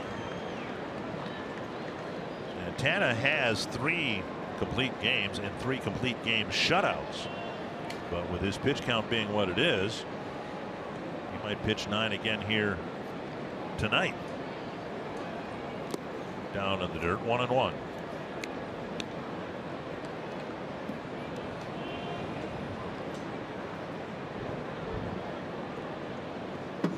Yeah, with his pitch count, he's under control. Everything's working. He's just given up a couple runs. There's no reason to get the bullpen involved at all. Angels got a guy throwing, so it's kind of understandable with a young pitcher on the mound. 1-2 to Valbuena. David Hernandez warming up. As good as Hernandez has been, I don't think there'll be too much disappointment if, in fact, the Angels get Bridwell out of the game. He's just been wonderful tonight for the Angels. And in the dirt again, 2-2. Valbuena, Simmons, and Pennington facing Santana in the 7th.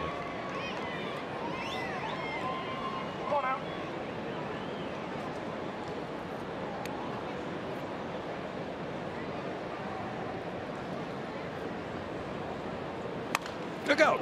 Santana out of his glove, and he will flip it to Sano. I think it was going to be a foot race for a while. 1 down. Herb knocks it down. Boy, that ball was hit hard. Good reactions for him, getting the glove on the ball. Here it comes quickly, and he gets a glove on, gets his knee out of the way, and then he looks at Valbuena, who he probably knows well, and says, "You want to race?" 1 down, and now Simmons.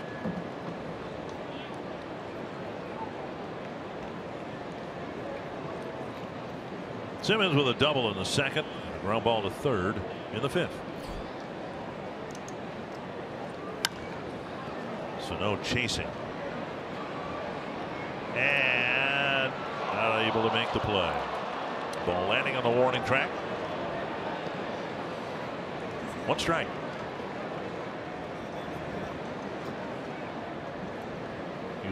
Used to making that play in the reverse mirror image at third base. And that in itself has got to be tough. You're going in a different direction. The ball's breaking back from a right-handed batter, different than it would be from a lefty hitting the same ball down the third base line. 1-1. Sano was taking some early instruction from Paul Molitor at first base this afternoon in advance of his start tonight. Swing and a miss, and it's 1-2. Paul played a little first base at the end of his career with the Twins.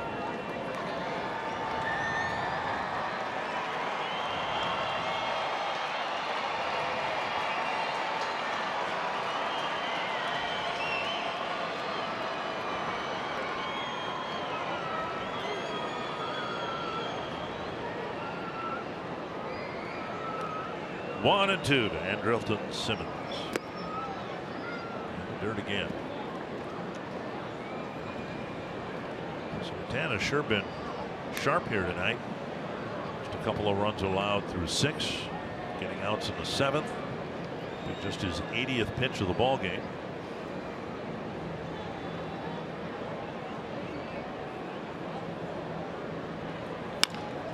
Another good pitch. Out in front, weak ground ball, and just barely in time. Polanco had a tough time getting the grip on the ball. 2 down. 2 down, and now Cliff Pennington. Let's get the big story, and it was Clayton Kershaw last night. 7 innings, couple of hits, no earned runs. Took a no-hitter into the 7th. He's going to start on Sunday, the Dodgers announced today, so he will not be pitching in the All-Star game. And if he picks up his start after the All-Star break in that first weekend, which we assume he will, he would be on track to pitch a game against the Twins at Dodger Stadium later this month. On the ground, Dozier gets in front. Another good inning. 3 ground ball outs for Irvin Santana, and he trails 2-0.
break, brought to you by T-Mobile. 29th home run of the year for Aaron Judge. But a big bullpen issue now for the Yankees. Dellin Betances came in and walked 4 of the 5 guys he faced. And the Blue Jays beat the Yankees 7-6. 2 home runs for Giancarlo Stanton. And the Marlins leading St. Louis. And Rougned Odor with his 16th home run. But they had some rain down in Texas. Santana's been brilliant tonight, but he trails 2-0. And Jason Castro will lead off the 7th against David Hernandez. Well, quite an effort for Parker Bridwell. 6 innings pitched. He allowed only 4 hits, no runs, walked 3 and struck out 5. So he's going to turn it over to David Hernandez, trying to lock down a potential win for Bridwell. Angel bullpen's been really good. One of the reasons why they've been able to withstand the loss of Mike Trout and stay around 500. Castro takes strike 1. Castro, Buxton, and Dozier in the Twins 7th.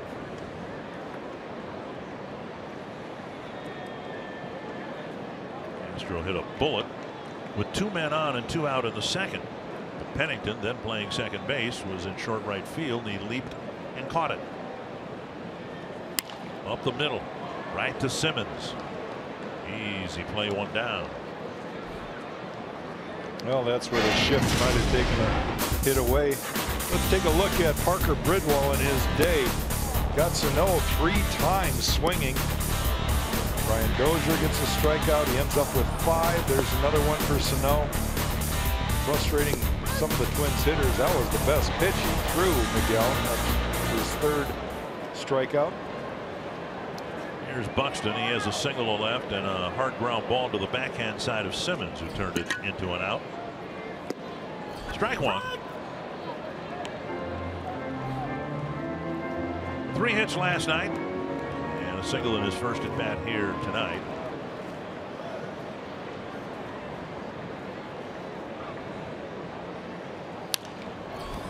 Foul. 0-2. That's kind of, you know, the new approach for Buxton. 95-mile-per-hour fastball, and the foul ball went where it should go. He was late on it, but he was so conscious, it seemed, not being late on anything, that he was way out in front of the balls he made contact with. This one popped up, and it's back and out of play. And his new approach is allowing him to react to the pitch.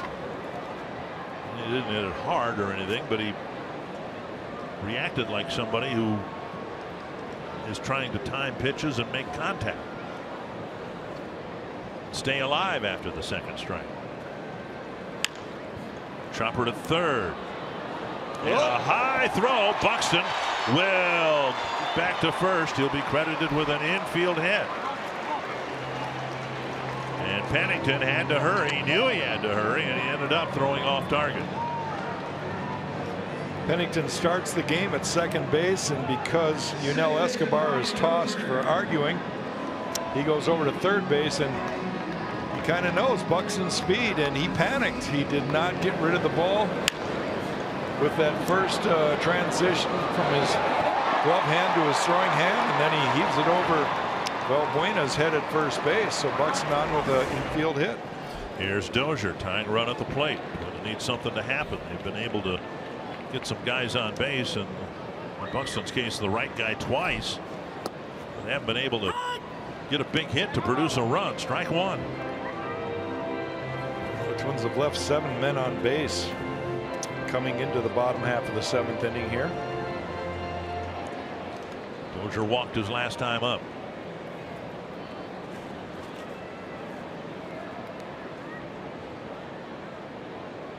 Buxton goes. The pitch is outside. Maldonado's throw not nearly in time. That's what speed will do for the Twins, and Buxton gets a good jump. I could almost sense just the way he was taking his lead that he was going to go, and he did go, and he stole second base on the first 2 steps. Got a good jump off of Hernandez. You see he's gone. And Byron getting better at accelerating quicker. I think you know, early in his career he was really fast, but it took him 4, 5, 6 steps to be full speed. Now you're seeing him improve on that first couple steps to full speed. And he started to steal bases at will. 1-2 to Dozier. A hit to the outfield will get the Twins on the board. The right side of the infield wide open. Second baseman Espinosa almost standing on the second base bag and now retreating. The idea, of course, is to keep Buxton as close to second base as they can to try to choke off the run or prevent the run in the event there's a hit to the outfield. Good luck with that. And with one out, it's going to have to really be obvious for Byron to steal. Paul is not a big fan of trying to steal third base with no outs or one out. 3-2, especially when you got the better part of your lineup coming up. He's as much in scoring position almost at second base as he is at third. Certainly is. Full count to Dozier. Again, he drew a walk his last time up. Grossman on deck. Big at bat here. The Twins have been stymied by Bridwell. Now Buxton's infield hit has them in business with one out in the seventh.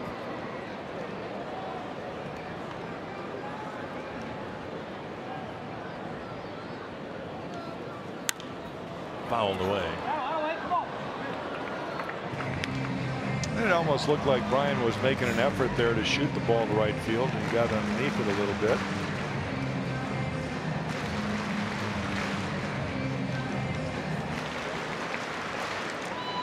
See the second baseman Espinosa standing on the bag and then retreating toward the hole to his left between Valbuena and second base.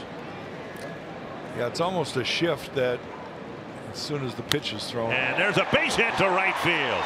Brilliant hitting by Dozier. Buxton coming home, and it's 2-1. You pointed that out on that last foul ball. It looked like Brian was taking a shot to right field, and he got another pitch up and away and delivered. Well, he got the job done, and you had mentioned Buxton's just as good at second base as he is at third base with his speed. He sees the ball getting by the infield on the right side, and no way is anybody going to throw. Calhoun got to the ball quickly. He's got a strong arm. He hits the cutoff man, but nobody's going to throw out Byron Buxton on that play, and Brian Dozier picks up the Twins' first RBI. You saw Fox Tracks presented by Carrier, and now Dozier represents the tying run at first. Dozier normally a threat to steal. I don't know that the Twins want to provoke a healing back with a stolen base attempt here. Nevertheless, Hernandez throws over there. Well, watching Brian today in his warm-ups, he still looked like he was pretty stiff, and I think the worst part about it was running. So I'd really be surprised if they send him here at all. I think that back is still bothering him a little bit, and trying to run with a sore back is one of the hardest things to do.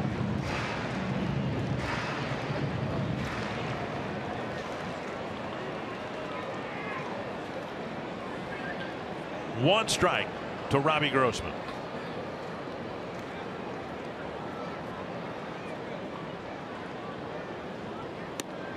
And a strike called 0-2. Grossman has two fly balls to left and a line out to center. This is the last pitch they threw. I knew it was going to be up there, part of the strike zone, and you can be the judge of whether or not that was a strike, but very close.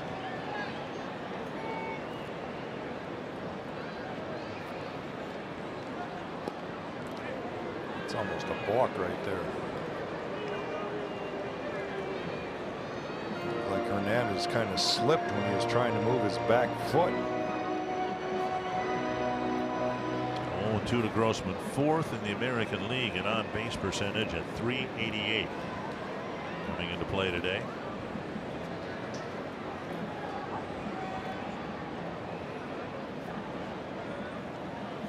Struck him out. 2 down. That'll bring up Sano. Twins baseball on Fox Sports North is presented by State Farm, here to help life go right with the home and auto protection you deserve. No one happier than Parker Bridwell was taken out than Miguel Sano. Bridwell struck him out 3 times, twice swinging and once looking. All 3 were breaking balls. 2 were on a slower breaking ball that just stayed up, and somehow Miguel Sano swung through it. The last one, a real sharp slider down and away, a pitcher's pitch that he took looking. Up the middle and a base hit.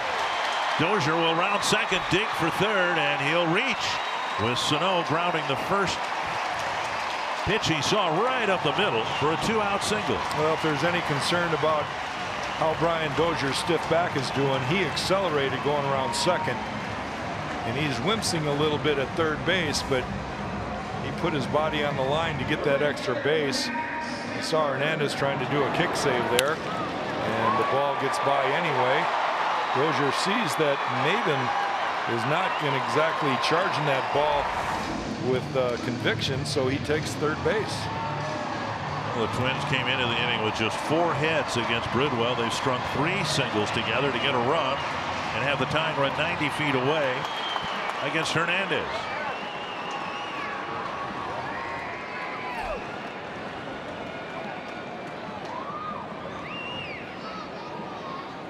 Kepler takes strike 1.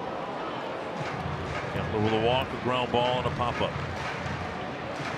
Max knows his sweet swing, and he knows that balls belt high or just above the belt and up, he lays off of. He has a tough time getting the bat on the ball straight down to the ball when it's up in the zone.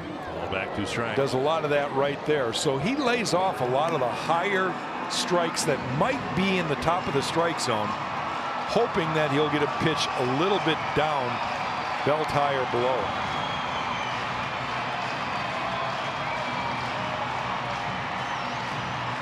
Twins 1 for 6 tonight with men in scoring position, and there's an important runner in scoring position here with 2 out. And now Kepler trying to hit with an 0-2 count. Well, you wonder, with only 2 more at bats after this inning, how many more chances the Twins are going to get, and that's why it's so important to capitalize on these situations. They got a chance to tie the game or even go ahead with an extra base hit. Similar spot in the 6th inning. The Angels got their 2nd run on a delayed double steal.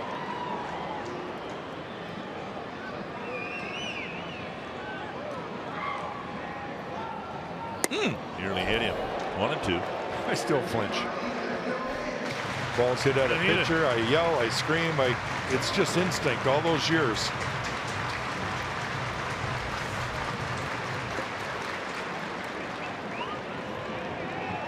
One and 2 to Kepler.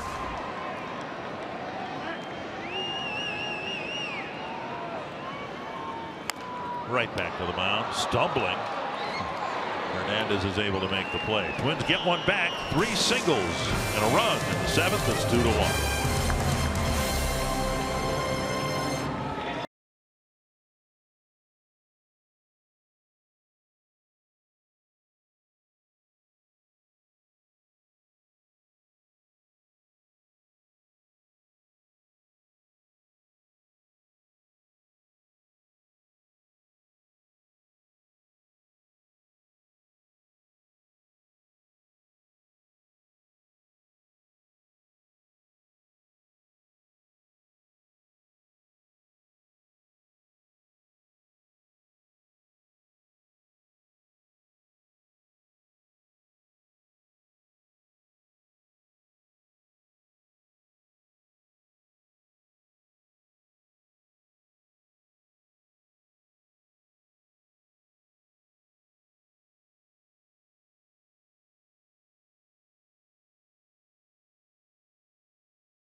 of America Studio Sports Update. This Thursday here on Fox Sports North, the Twins continue their homestand, the start of a 4-game series with the Baltimore Orioles. We'll get things started with Twins Live at 6:30.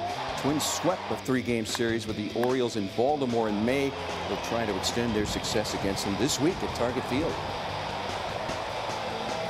Thank you, Tom. And the Orioles have descended to 40 and 43. Play today, 8.5 games behind the surging Red Sox. A 2-1 ball game now. Santana out there to pitch in the 8th inning. He'll face Maldonado, Young, and Maben. Irv's still out there because of a very good pitch count through 7 innings. Only his 82nd pitch coming here, so he's got a chance to complete this game if he can do what he's been doing and record 3 consecutive quick outs. Don't know how this game's going to turn out, but what we have seen in this homestand bodes very well for the Twins if they can continue to get deep and solid starting pitching like they've gotten in this series. As we said, it was kind of almost a mirage to see the Twins in first place or above 500 with the poor starting pitching that they had been getting aside from Santana and Barrios, but now Mejia stepped up and won 3 straight. Gibson looks like the pitcher everyone expected him to be coming out of spring training. And if Santana's back into form, suddenly this rotation could at the very least be competitive in the second half. Soft liner and a base hit. Maldonado aboard. Single leading off the 8th inning. Friday, July 7th, it's University of North Dakota night here at Target Field. Limited number of UND theme night ticket packages are available that include a game ticket and a green and white Twins cap. You can learn more at twinsbaseball.com/UND. Runner aboard, Eric Young Jr. is 0 for 2. Might be asked to bunt. And now Eduardo Escobar, the third baseman, is about 75 feet from home plate.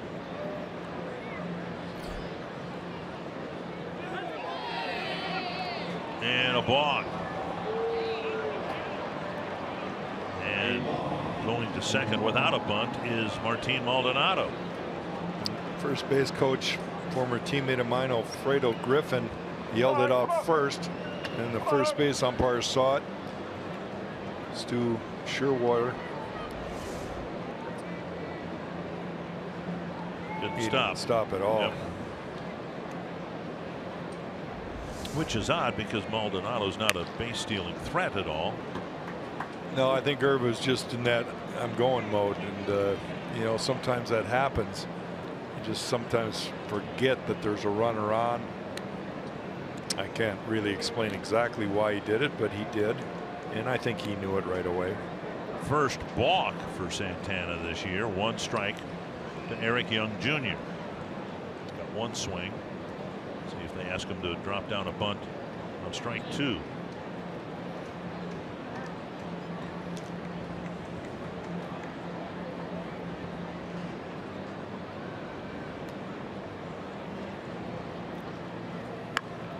It's a hard bunt. Santana, or Sano rather, looks to third. Credit Maldonado. He got a good break. He might not be the fastest guy in the world, but he had a good read on that bunt. And Sano, although he fielded it quickly, had no chance at third base.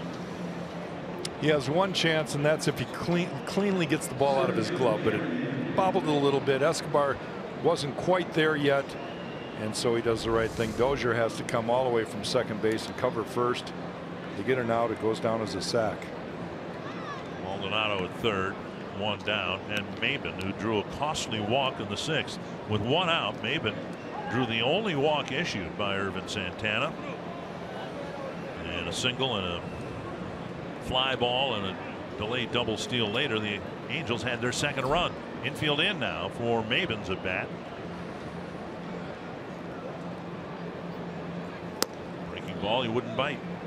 Runs are at such a premium in a close game like this, late in the game, and this is the place where strikeouts matter.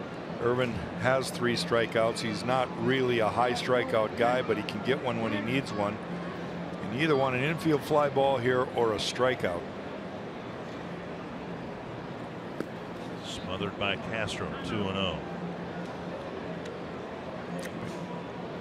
In all honesty, if he's confident, but the problem is Cole Calhoun's on deck. Right. So you don't really want to walk Maben here.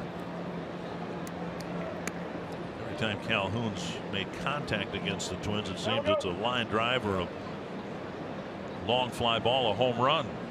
2-0 to Maben.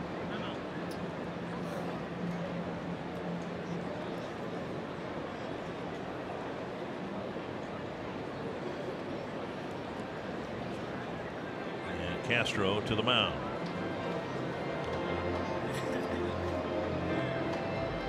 Twins just got to within one, and now the Angels with an immediate threat to make it a 2-run lead again.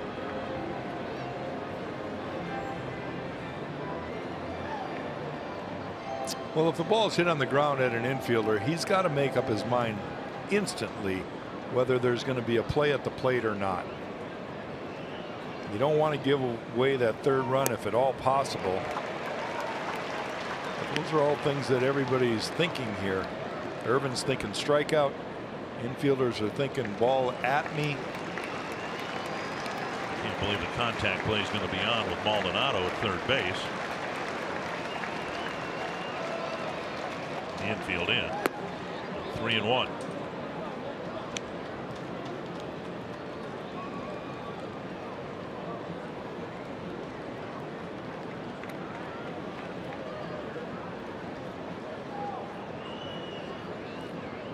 Three and one. Santana to Maben.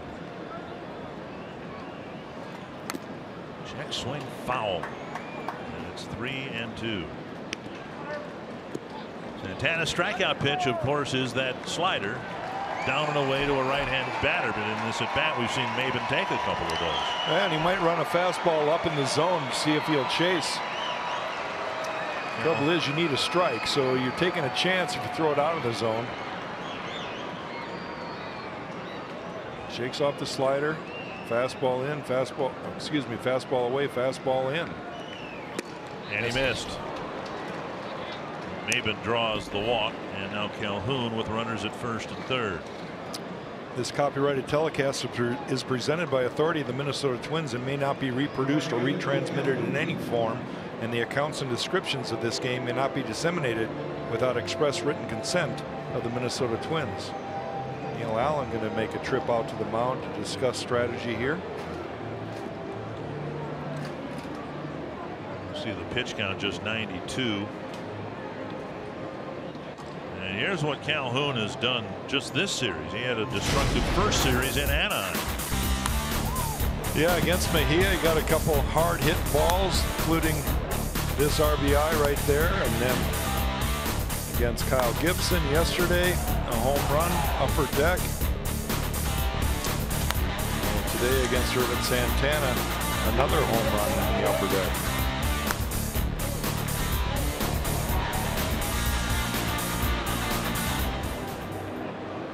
All the hits to the pull side. Calhoun 2 for 3 tonight. He's got Pujols hitting behind him. The base is open, but at second base. Well, that meeting with Neil Allen, the pitching coach, was all about where do you want to pitch this guy? And I'm not sure Neil really knows either. Little pop up. That will work big time. And then maybe Calhoun's biggest at bat of this series. He pops up on the first pitch. 2 down. Sometimes pitching coaches are brilliant. They come out and tell you exactly what to do, and you execute it, and you get a result like that, and you want to go give them a hug.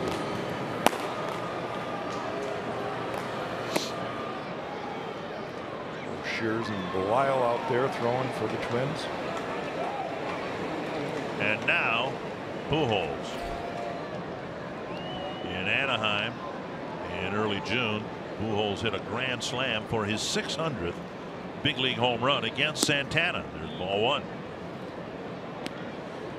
Remember that behind Pujols is Espinosa, not Escobar, because Escobar got tossed after his strikeout in the 6th. So they have the luxury, should this count get lopsided, of gingerly pitching to Pujols. At the end of the bat, 1-1. There's number 600.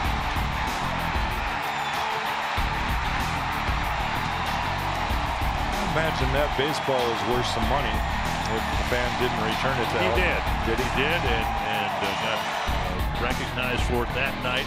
And they had a ceremony commemorating the 600th home run a few days ago in Anaheim, and the fan was on the field. 1-1 to Pujols. And a topper foul, 1-2. Well, now he's just got to make a good pitch. Pujols still has the power to ruin a guy's day. You can see most home runs since 2001. And Albert leads the list. The guy behind him and the guy behind him and the guy behind him. Well, most of those guys aren't in the game anymore. 1-2. His home run last night, the 603rd of his career. And he hit that one about 500 feet.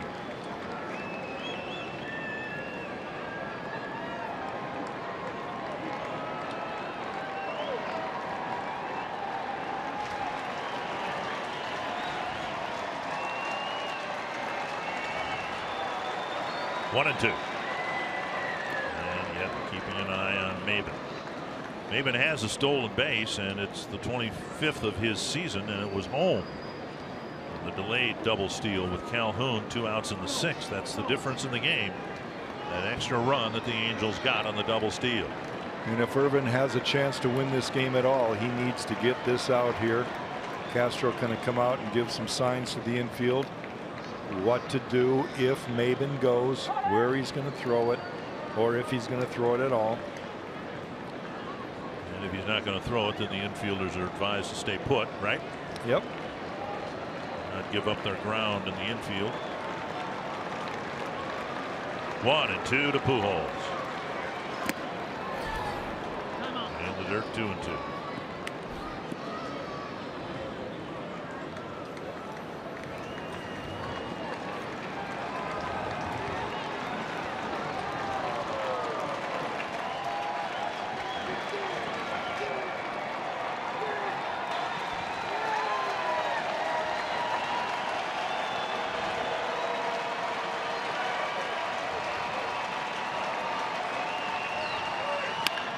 Bouncer to third. Juggled by Escobar. Plenty of time to make the play and end the inning. Santana pitches out of a jam that included a balk. It's still 2-1.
As we start the bottom of the 8th inning here at Target Field. Coming up, when the game is finished, we will bring you our post-game show. It's Twins Live, presented by CenturyLink. Tonight we take a look at both starting pitchers. Parker Bridwell threw 6 shutout innings against the Twins here tonight. Irvin Santana just finished his 8th inning of work. Very impressive starts by both of these guys. Cole Calhoun has just killed the Twins. This season, he's hit 5 home runs against Minnesota. One of them came tonight, and it is a big run in this game. We'll also hear from the manager, Paul Molitor. And fans, you can head to our Fox Sports North Facebook page after the game. We'll bring you Twins Final Pitch, presented by Prism Research. We'll give you a recap of today's game, and we'll preview the upcoming opponent. That would be the Baltimore Orioles. So check it out after Twins Live tonight. Stick and Jack. All right, thank you. A little work to do for the Twins, down 2-1. Bottom of the 8th inning, it'll be Escobar, Rosario, and Polanco facing Cam Bedrosian, who will be given the 8th inning by Mike Scioscia. We talked about the Angels bullpen, and they have been very effective. It's going to be difficult, but the Twins need to score 1 first to tie it, so that means base runners. Inside ball 1. Escobar coming off a double his last time to the plate. Bedrosian missed a lot of time with a right groin injury. Today, the Angels put Houston Street on the disabled list with a groin injury. Checked his swing, but it's called a strike. Escobar has a double. Rosario, the next batter, has 2 hits, including a double. Twins with bench players Mauer, Adrianza, and Jimenez.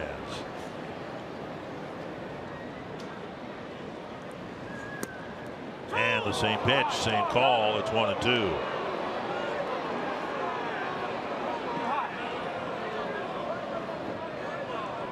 Teams pitch Escobar upstairs, usually out of the strike zone. Here they've gotten a couple of strikes high in the strike zone because he's such a good low ball hitter.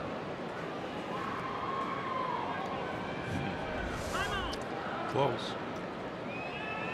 That'd be a strike, except we all know the baseball this year has lowered seams, so I don't think that actually was in the strike zone. You're not going to get an argument from me about the seams or the strike. About the high strike.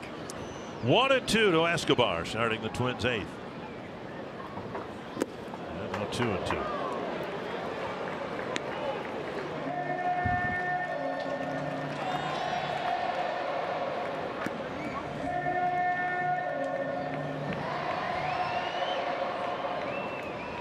$1,106 the paid attendance tonight.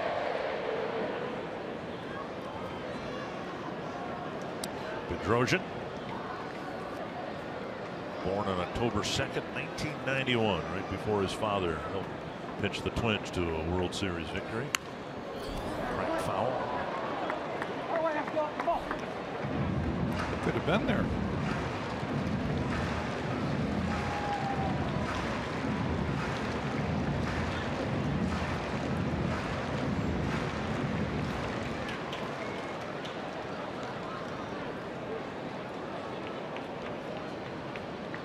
Two and two.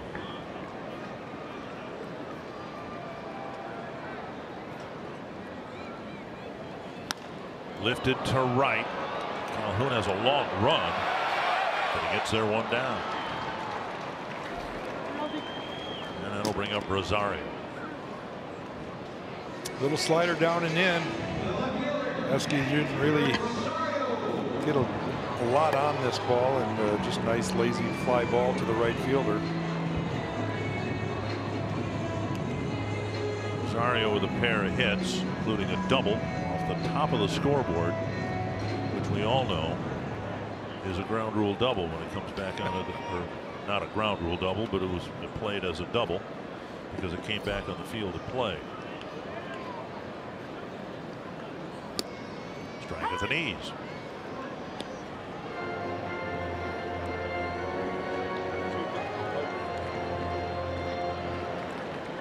One thing I think James Rowson has kind of inbred into a lot of these young Twins hitters is don't try to get it all in one swing.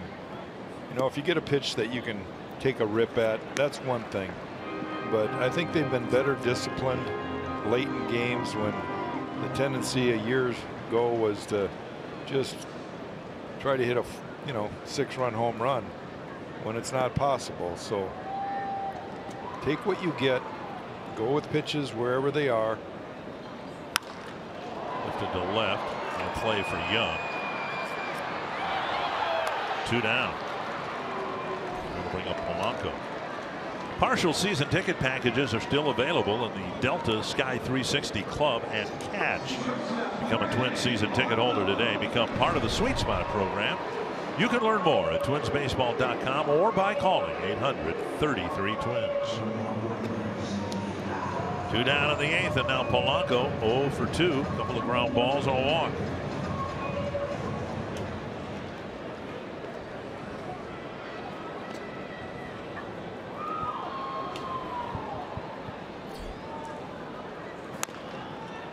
Foul between Jeff Smith and the line.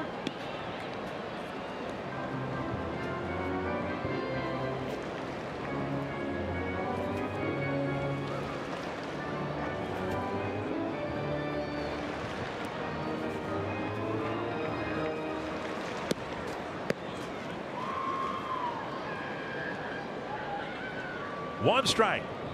Twin shortstop.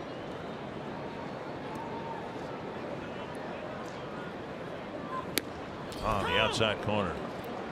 95-mile-per-hour fastball in a good spot. Well, the bullpen has done their job too. The one run the Twins did get was manufactured off of David Hernandez, who came in relief, but got a good bullpen. Cam Bedrosian now has to get through one more out. Polanco with chase, and it's 1-2. Angels defense, everybody playing where you'd expect them. Maben in center field, a shade to the left side out in center, but everybody else straight away. It's almost more rare today to see an infield or an outfield position where you'd normally expect them to. There's so many shifts and so much positionings of the defense. 1-2. Yeah, you'd be hard pressed to call this a no doubles defense. I mean, the first baseman's off the line, third baseman's off the line. Yep. Outfielders aren't extraordinarily deep.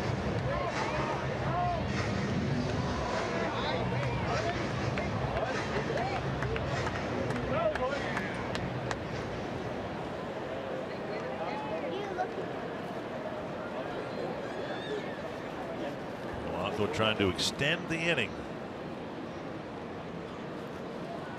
Padres beat the Indians 6-2 tonight. Up and away. If the Twins come back and win this game, they'll be a half game out. Trevor Bauer took the loss for Cleveland.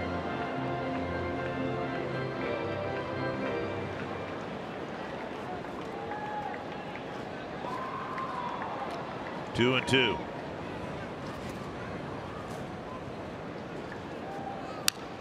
Roll back. There was a pitch that he could handle. Middle half of the plate down in the zone. I'm sure Polanco a little frustrated that he didn't do something with that pitch.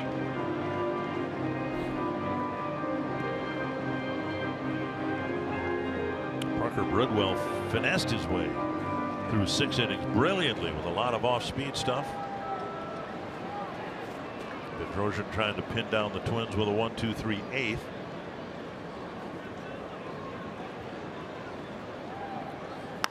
Popped up by Polanco.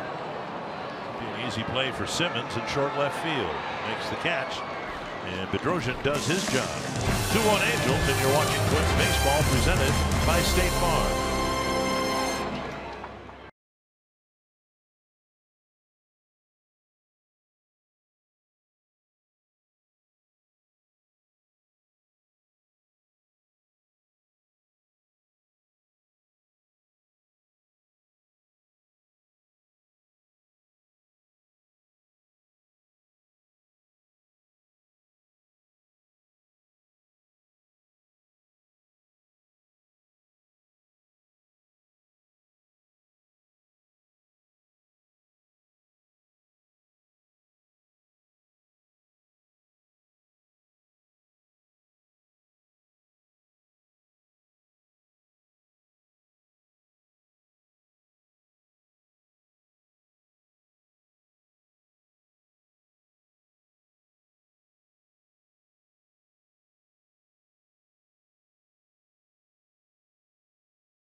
4th complete game of the year. The first 3 were shutouts, of course, and he will face Espinosa, Valbuena, and Simmons. He will face Espinosa because, you know, Escobar was thrown out after his 6th inning strikeout.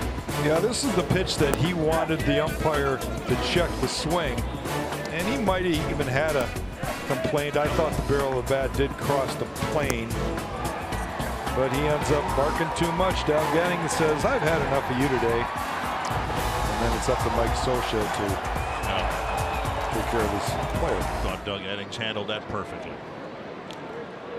Herb Santana gets a chance because of what he's done here tonight. Paul Molitor going to give him an opportunity to get a chance to win this game. He needs 3 outs.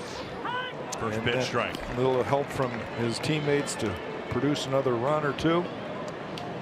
Give you some idea how good Santana has been. If he gets the complete game here, his 4th, that's more than any other team in the American League. It's the only complete games that the Twins have had have been the 4 by Santana, but there's no team with 4 complete games. It's just part of baseball that's almost forgotten now. It's so rare, but you know, Paul Molitor played in an era where he understands it. Popped up. And let's extend that. I just looked over to the National League page. There's no National League teams with more than 2 complete games.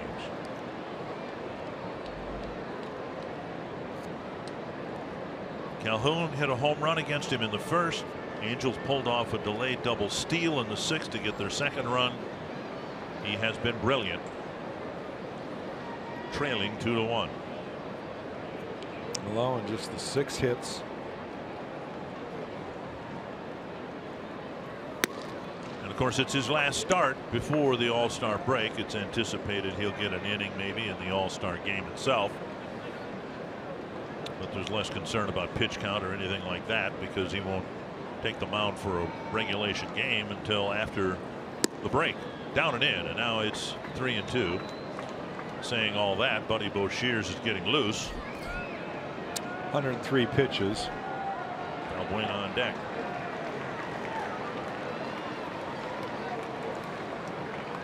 Yeah, it's not automatic that he's going to get a CG. He's got to earn it here. Got him. 94 in the 9th inning. He goes upstairs to pick up a strikeout, 1 down. Only his 4th strikeout, but the first out here in the 9th. Goes up the ladder and gets Espinosa. Now, if you're Jose Barrios, if you're Adalberto Mejia, Felix, Jorge, if he in fact gets called up,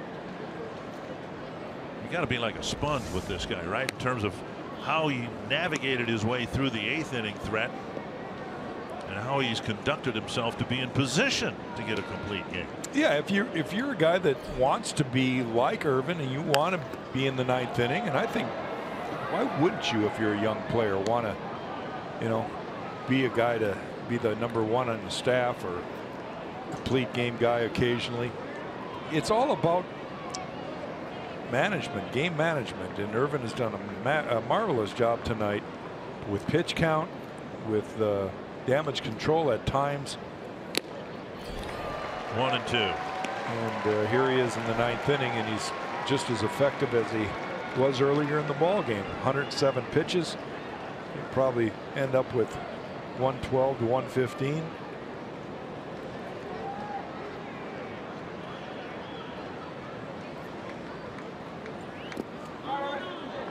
Two and two.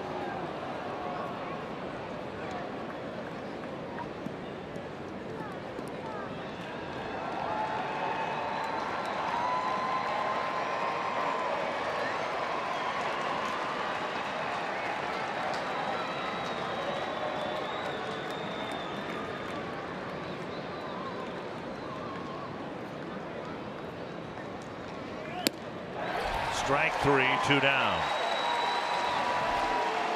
No, I don't know of a better exclamation point than coming out and striking out the side in the 9th. Strikeout number 5, 2 in a row here to start the 9th inning.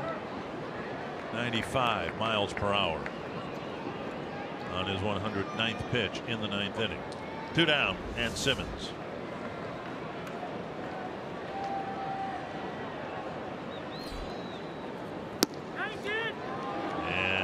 Plate umpire Doug Edding said he offered at it, 1 strike. I don't know that he did. Simmons doesn't believe he did. Saw that on the road trip. Polanco dropped the bat, didn't move it forward, and still had a strike call. And Norris will get the 9th inning, and now this one flipped foul. 0-2 to Simmons. Twins hitters have seen a lot of Bud Norris, primarily fastball type of guy. Fans very aware of what Santana's done tonight.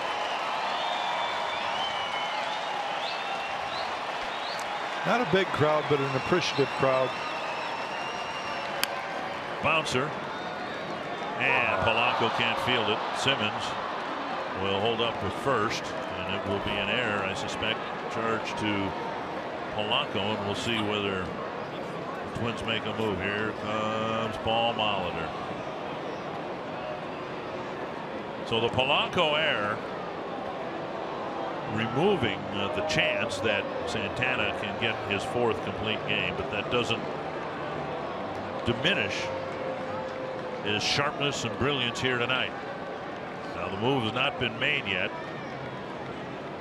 and we've seen Paul do this with Santana before. Come out, talk to him personally. He's going to leave, man. Yep. He would have made a move by now. It just, unless Irv says I'm done. And he gave him the chance. He asked him how he felt. Irvin wants to finish the game. Why wouldn't he?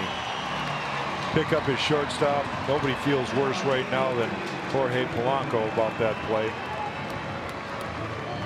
Of course, Simmons runs well, so Polanco is under the same pressure, if you will, that Pennington was when Buxton hit the chopper.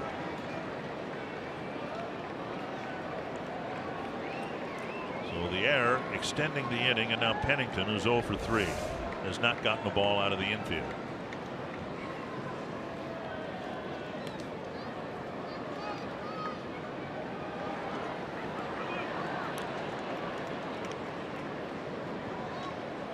They're going to rule it a hit, Dick.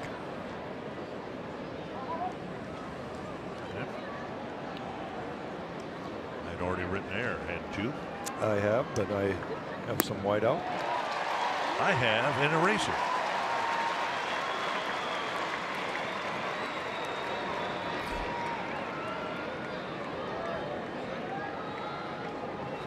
Simmons 13 steals and 15 tries, so he is deserving of Santana's attention here.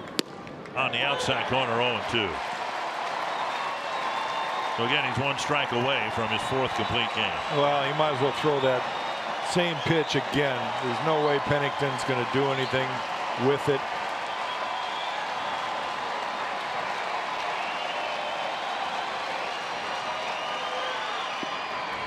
Stopped by Castro. He's made 3 or 4 nice blocks in this game. 1-2.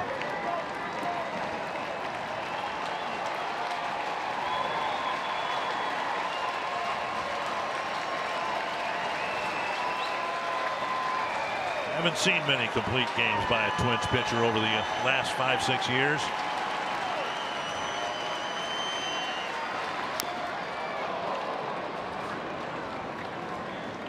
Pennington did all he could just to make contact. Irv's been sharp, and he's got a chance to get through the inning here in this final pitch. Season high 116 pitches, 113 once, 114 once.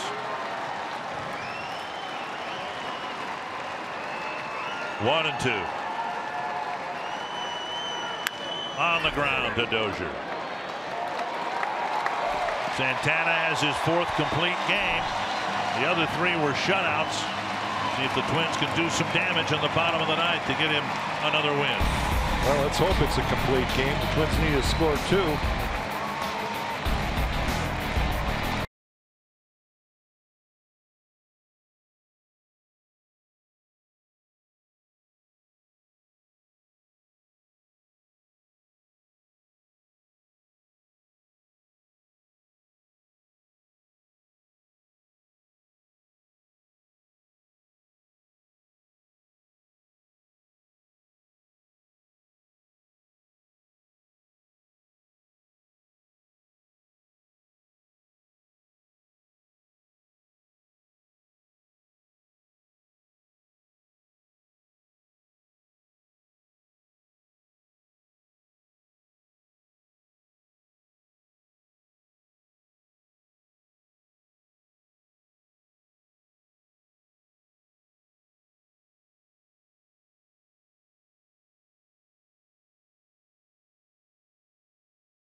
9 innings. Of course, there's a chance the Twins tie it up and we have an extra inning or 8.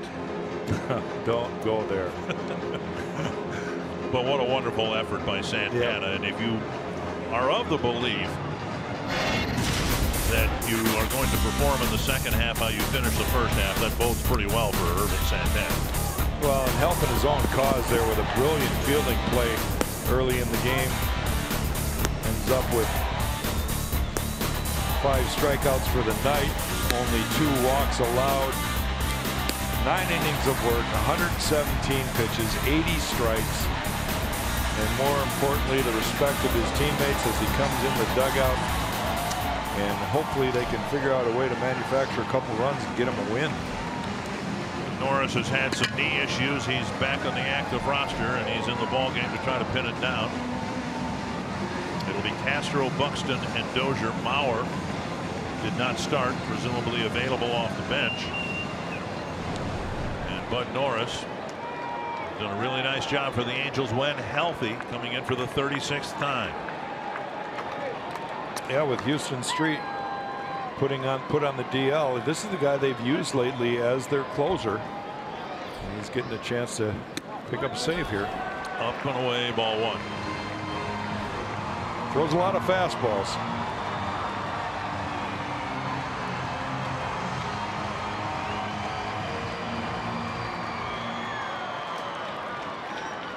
All the numbers good for Norris across the board. Doesn't walk many people, strikes out a lot of them, doesn't give up many hits or home runs. Castro takes a strike, 1-1.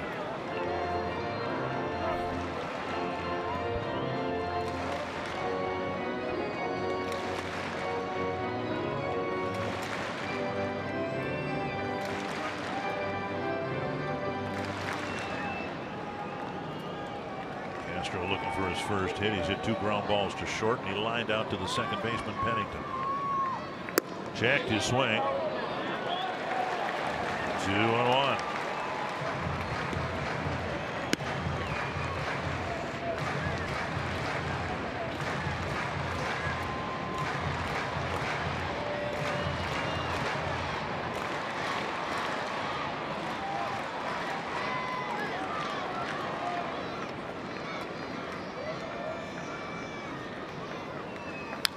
Follow back 2-2.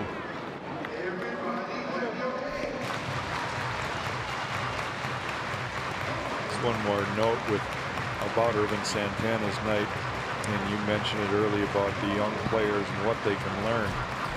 28 of 34 first pitch strikes.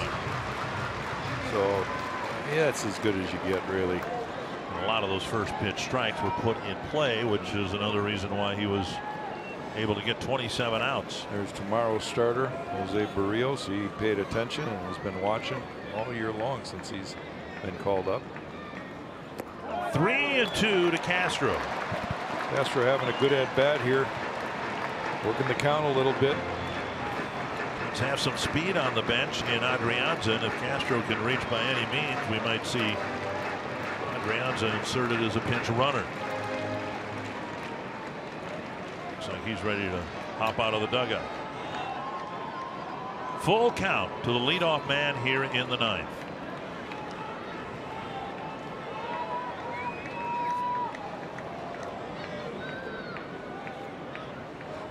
Struck him out. Off speed pitch. Gets a swing and a miss, 1 down.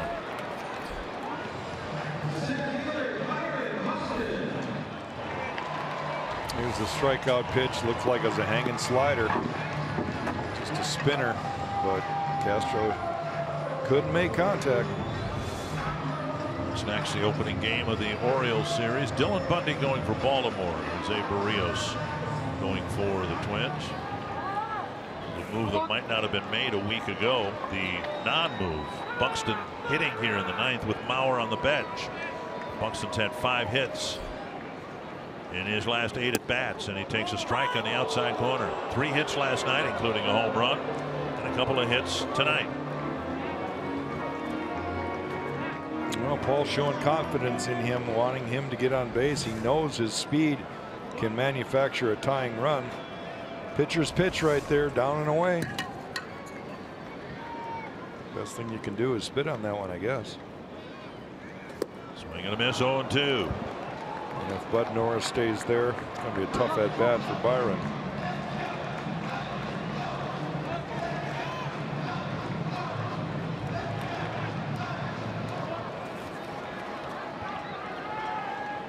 Dozier on deck.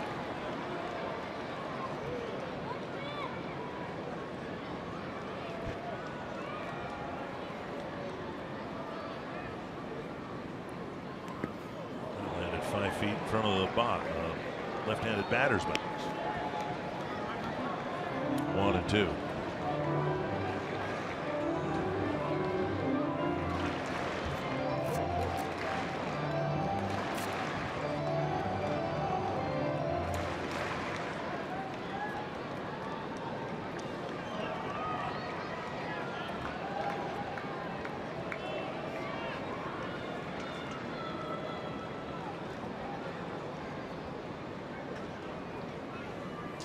Inside miss, 2-2.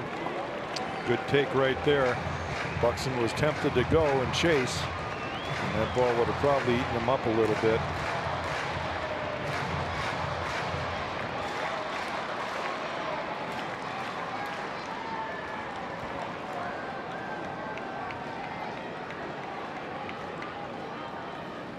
Two and two to Byron Buxton.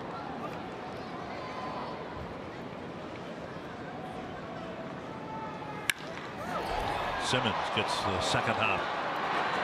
2 down. Buxton hit it with the barrel, but right at the shortstop. 2 down, and that'll leave it up to Brian Dozier. Dozier 1 for 3 with a walk. An RBI single in the 7th inning when he took a shot to right field and delivered, scoring Buxton from second base. Well, you never know. He's the kind of guy that if Norris makes a mistake in middle half in, Brian could turn and tie this up with one swing. And he, in all honesty, should take a couple hacks, maybe 1 or 2 strikes, but then he's got to go everywhere the ball's pitched. He is 1 for 3 against Norris, and the 1 was a home run. He got a ball left over the middle there. But he's probably looking fastball that first pitch.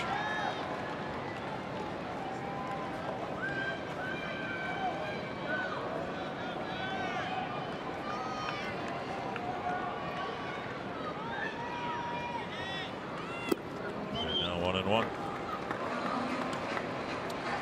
Everyone else in the American League Central has lost or is losing. In Seattle, it's 5-4 Seattle in the 3rd inning.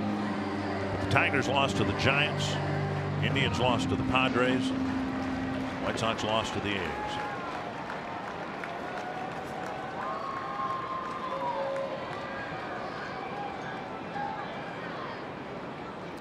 One and one to Brian Dozier. He got that same pitch that he took, and he swung through it. Strike 2. So he swung over the top of it a little bit. I don't know that you teach it, but the Twins have swung through a lot of hanging breaking balls tonight. Sano against Bridwell.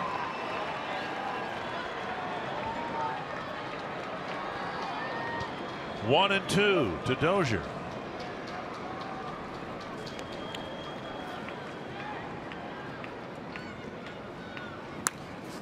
Another breaking ball.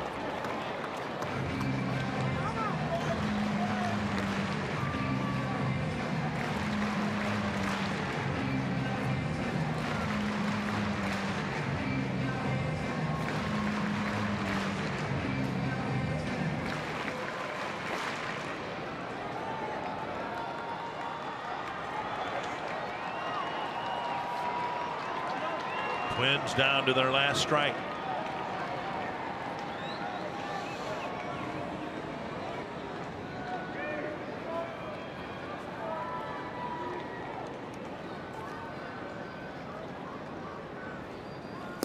Got him. And the Angels win the final game of the series, despite a brilliant outing by Irvin Santana.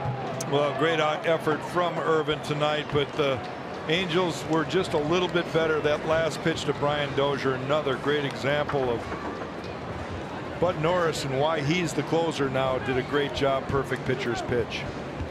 Twins unable to get much going offensively, and Anthony LaPanta, the deciding run, scored on a play that's fun to watch. The delayed double steal, getting the Angels their extra run in the 6th. Fun to watch. You don't see it often in the big leagues, but it's the difference today. The Angels avoid the sweep with a 2-1 win. We'll show you how Ervin Santana pitched very well despite the loss. And hear from Paul Molitor next on Twins Live, presented by CenturyLink.